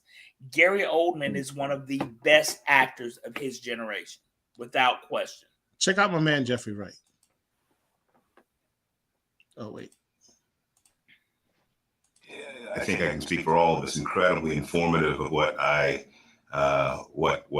did. The tone that was set by our production designer James Chinland and by Greg Fraser was incredible. So much information being delivered that we were, existing, yes, in this once grand, beautiful city that was decayed and falling apart and wet and sooty and dense. I don't know if that's necessarily the city outside these windows. We're here in New York. Obviously, Gotham was fashioned after New York City back in 1939. Listen. And I think Matt brilliantly has crafted a Gotham for the 21st century. When I saw the film, I was struck by the idea that our Gotham is very much in some ways like our America now. I think that's for many reasons. There's this vein of mistrust. There's this sense that institutions are wobbly within this Gotham, and I think that's relevant. I think that's exciting. What's exciting about Batman, the character, is that he lives in a city. He lives in a major, fantastical but American city, and so to the extent that our film reflects the contemporary, I just think is appropriate in whatever ways it does, and that again is a testament to the sharp pen or the sharp keyboard of Mr. Matt Reeves. That's not the quote. I apologize. There's a quote where he talks about the comics. I'll find it for you guys. Keep going on. I'll find the quote. Well, we're talking about actors, and basically Jeffrey Wright, who plays Jim Gordon, is a great actor. And he doesn't get the just desserts that he is owed because of, I don't understand why. In 2005, I'm pretty sure I'm correct, is when the movie Syriana came out, and it had a lot of big names in it. And Jeffrey played an ancillary character in that movie. And I am huge on spy movies and thrillers and things that really make you think, that don't necessarily have to be all about action or whatever. And Jeffrey plays a lawyer, and there's a scene in the movie where he is kind of estranged from his biological father. And there's this one particular scene where his father shows up at Jeffrey's house, and it's just powerful. You forget that you're watching two people who are pretending to be some other individuals, and you really go into their characters. Like I said, Jeffrey Wright and Giancarlo Esposito specifically, Benjamin Cumberbatch is another, and Tom Hardy a fourth. Those four dudes are part of the four best actors of this generation, and none of those four have Oscar wins under their belts, and it's just really a travesty. Are you sleeping over there, Rich, or what are you thinking? Well, it's been 3 hours. I mean, we are 3 hours in. Actors. Here's the thing. My favorite actor probably is Samuel L. Jackson. Morehouse fan. Never will ever probably get an Oscar, but in my opinion, deserves one. And yet, the quality of his material and how he exercises his craft is phenomenal. He's got a movie right now, Apple Plus. It's getting ready to come out, and I'm thinking about just getting Apple Plus just so I can see. What is it called? Because I saw something earlier and I didn't. The last days of yes, that's it. Told me something. Yes. Yes, that's the name of the movie. Okay. Yeah. And so Jeffrey Wright is one of those guys who clearly is a thespian in the sense that he does what he does but he's not looking for. I don't think he's a fame grab type. He really considers what he goes after in terms of his art. So at some point he probably will get some shine. It's possibly he could get nominated for Best Supporting Actor in this movie, because I do believe listen, I'm gonna stop you. He will Mhm. not. Go ahead. Well, I mean, I that's just my opinion, but I do think that Zoe Kravitz will get nominated for Best Supporting Actress. You won't. You don't think so? No.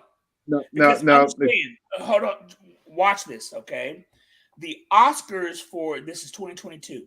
The Oscars for 2021 will be in about 2 or 3 weeks, okay? okay, well, maybe not this year, but go ahead. But that's my point. When it comes to the Oscar nominations, recency trumps, unless it's something just out of this world. Plus the fact, normally and rarely do you have superhero type projects that are nominated. Okay. I think Zoe Kravitz did a phenomenal job. I just would be highly surprised if in 2023, when the nominations for 2022 come out, that her name or Jeffrey Wright's name are mentioned. I just, if this movie came out in October, November, okay, yeah, I could see it. But a whole year in advance, they'll forget about her performance, I think, and his performance, I think. And the movie that you're talking about with Samuel L. Jackson, I didn't know it was him in it because I was interested. I saw the commercial today. It is called The Last Days of Ptolemy Gray. Yep. And then Mike Carson says it also means Jim Gordon's daughter will be black if they stay with it. Yes, I agree. Well, yeah, there's actually a Batgirl HBO. I don't know if it's a series or a movie that's It's coming a out on series. HBO Max. It's a series, and the actress they've selected to play Batgirl is black. There was about a year or so ago a whole. So DC's double downing on the Black Gordon family. Right. There was about a year or so ago a whole Batman is black thing. If all of the Batman world characters were portrayed by black people, who is what? And as people who may have been watching us for a while know that I'm a huge fan caster person. Here we go. And yeah. And so I can't see my main account on Twitter was shut down for some reason. I have no idea. But I had that saved because I fan cast the entire Batman universe with mainly black people. Like, for example, I had who played Black Panther's uncle in the Black Panther movie? Who was Forrest Whitaker? No, his uncle. Oh, Sterling Brown. Sterling K. Brown. In my world, I had Sterling K. Brown as Bruce Wayne / Black Panther, and I went through the whole. Like I said, not Idris Elba. I'm sorry, not Idris Elba. No, I had the whole. I had the whole family listed, and I can't remember because I had Jeffrey Wright as Jim Gordon, but I cannot remember to save my life who I had as his daughter. But as somebody just said, yes. That means that Batgirl in this universe will be a black woman. And the question is, who are they going to cast? They already cast somebody. Who? The woman who's playing Batgirl in the television series on HBO Max. So, you're saying who's going to be in Matt Reeves' movie in the future? Yes. The Batgirl, I think Jim Gordon's kids at this age are still kids. But the point remains is who will be the live action Matt Reeves Batgirl, because it will be a black woman. It will have to be a black woman. That we're talking. Well, I think that's what he's saying, Mark, is that they're kids now because he's actually lieutenant in this movie right now. So he's got to become captain, and then he becomes Commissioner Gordon. So that's like year what? Yeah, it's a while. You're talking 10 years from now. Yeah, so that's if they do it on. Of course, this is Hollywood. They do what they want. So right, because the second Matt Reeves Batman movie maybe 5 or 10 years in the future from what we saw in movie 1. We just Robin, you would assume Robin and Batgirl are somewhere around the same age. Robin's going to show up in year 3, which would be the next movie. So Robin, when he first met Batman, was about 12 years old. And talking he about Dick became Grayson. Dick Grayson. And then he became Robin at like 13 or whatever. You know, there's so speculation in some of the things that I've been watching that in this Batman movie that Robin could very well be either that clown that he did beat up, the black dude. Let's talk about that. Or the son of the mayor. That has been the speculation of who. No, that's stupid. That's stupid. So let's talk about the kid with the clown face. The kid with the clown face, the half clown face, is that actor is the same actor who plays Tim Drake in Titans. What's interesting is not the idea of him being Robin or Dick Grayson. I talked about the various things that Matt Reeves pulled from in this. One of the storylines that I failed to mention that he also pulled this movie from is Batman 0 Year. Anyone know the significance of Batman 0 Year? No, just go ahead and say it. It is the introduction of Duke Thomas. Duke Thomas, the Signal. In Batman 0 Year, the Riddler took control of the city, held the city hostage, and Gotham was cut off from the rest of the world. Right? Right. And Gotham went crazy. Does that sound familiar? Yeah, that's basically the movie. That's this movie. And Batman comes across this little black kid. Comes across a little black kid in the midst of all this. So if anyone, it would be interesting if Duke Thomas was that kid. So I just thought that was an interesting thing to point out. The only problem with that is that Duke Thomas was younger than Dick Grayson. And Dick Grayson would probably have to show up the next film. So the ages would be off for movie purposes. Here's the thing though. I don't necessarily expect them to do Dick Grayson. That's exactly the point. Yeah. It's movies. They can do whatever they want. So I don't necessarily know they're gonna do Thomas. I think, and this is just me, this is what my preference would be. My preference would be that they would do either Jason Todd,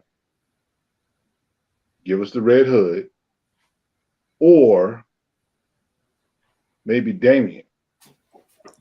My personal preference would be them to go jump straight into Damian, like you just said.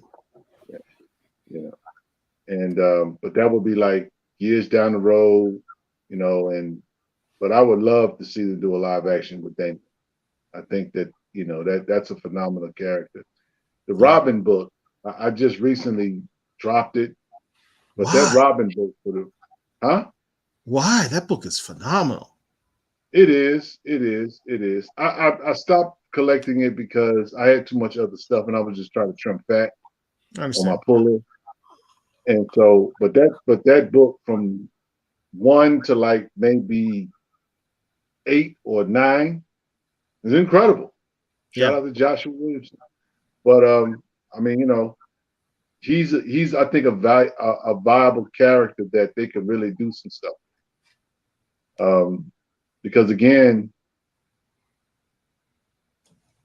I just think that he's more the exciting. Dick Grayson is not that an exciting character for me. I like Dick Grayson as Nightwing, but as Robin, because my Robin is actually Burt Ward from the 1966 Batman movie. That's where I know Robin from. You know, not the Chris O'Donnell movie that who was it? Was it George Clooney? Was it George Clooney that Chris O'Donnell was in that movie?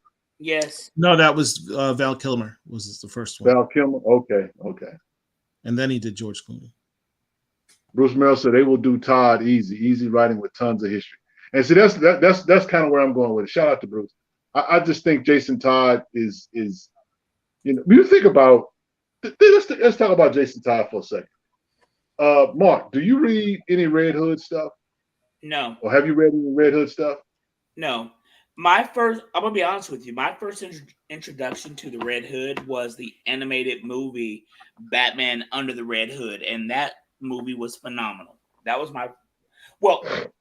I have the first appearance of Jason Todd in comic books, Batman number whatever the number is. For whatever reason, I have that in my collection. I have no idea why I have it, but my first real exposure to him was in that movie Under the Red Hood.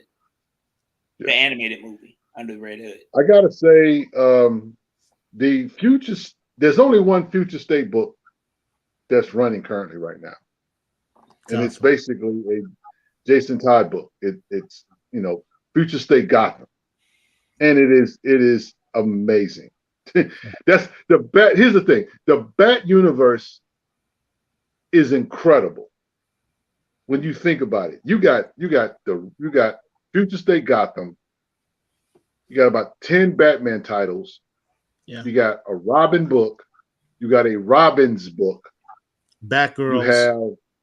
You have Batgirls that just started. You literally got about 20 legitimate DC Batman universe titles. And 40% that's not even that are Batman related. But Jason Todd, of all the Robins that have ever been, and he's the quote unquote one that failed at Robin or whatever. To me, he's the best of them because he clearly is just as crazy as Batman is.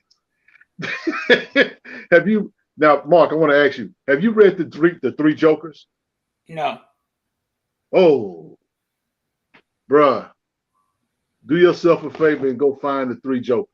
You can get them cheap now. They're in back issue. You can get them pretty cheap. It's only 3 books, but it's a black label DC black label book, limited run. But Three Jokers was pretty amazing. Bruce says Red Hood makes all Bat books better. He can do everything Batman can't. Damian would take too much backstory to catch readers up. Yeah, no doubt. But yeah. Let me say this real quick. Let me just interject this because we're talking about Damon. The DC animated universe, aka DCAU, introduces all these characters, and it did a phenomenal job. I would put the DCAU up against the MCU, Marvel Cinematic Universe, any day, as far as quality is concerned, which each movie and world building.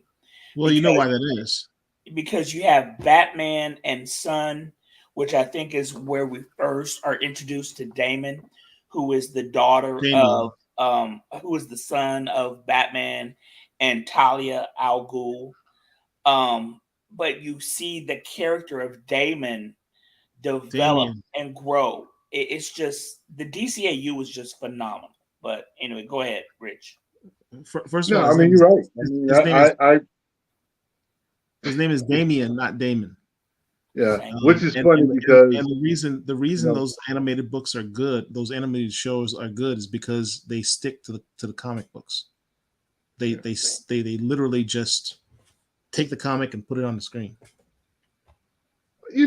here's the thing about the animated version of DC. They are very good at what they do. But to Mark's point, he talked about Mark Hamill playing, voicing the Joker. I think a lot of people love Joker for that character. Yep. The animated version of that character. And what can you say? I mean, the guy's great. I mean, he's Luke Skywalker, okay? What can't Luke Skywalker do? So, We talked earlier about cartoons and how kids can get introduced to comics through cartoons. right. You know, there are some cartoons that were seminal for comics culture. You know, Right. for me as a kid, it was Super Friends. That was a big one. The Super Friends and the original 1960s Marvel superheroes cartoons with Captain America, Submariner, Thor, Spider-Man, that cartoon. You know, Right. for kids in the 90s, it was the X-Men cartoon. That's how a lot of kids to this generation now, that's how they got involved in the X-Men, was seeing that X-Men cartoon. But in the same regard, in the late 80s, early 90s, it was that Batman animated cartoon. That Batman animated series, I put that up there with anything. I mean, that was just one of the most best versions of Batman ever. When Mark says that Mark Hamill Joker is the best Joker, his voice of Joker, ain't nobody touching that. Nobody's touching that. Mark Hamill's voice of Joker, that was a great cartoon. That laugh. It's hard to even call it a cartoon. That's why it's cool that they named it the Batman the Animated Series, because that sounds a lot better than Batman the Cartoon, because it really was just a television series. It just so happened to be animated. Well, guys, it is 3 hours and 31 minutes in. Well, I know y'all got it. At the start of this, before we went live, Rich was asking, "Yo, how long are we gonna go tonight?" I'm like, "Yo, let's keep this short." That's what Richard said. We don't know, because when we start talking, you know, it doesn't feel like we've been doing this for 3 hours, and we just, you know, just three dudes who enjoy comic books, who enjoy this genre of entertainment, and you know, you can't put a time limit on that. But like Rich said, we've been doing this for almost 4 hours. We thank those of you who have. This is longer than a Batman movie. Damn near, yeah. Those of you who have watched us live, those of you who will watch us, you know, watch us later on. Appreciate you spending time, because you know this is fun for us, for me at least. You know, please, everyone watching this, hit the like button right there. Hit the like button. It helps us to keep doing this. Like, share, and subscribe for sure. Like, subscribe, share, comment, share it on your social media. Share it to other people, please. That's how we get to be able to. Please do, because probably it probably ain't gonna be up after 24 hours. Copyright infringement. You know what I'm saying? I'm just saying. We're gonna have a bunch of copyright infringements on this one. Anyway, yo guys, as always, it was fun. So see you next time. All right, y'all. Peace. You guys.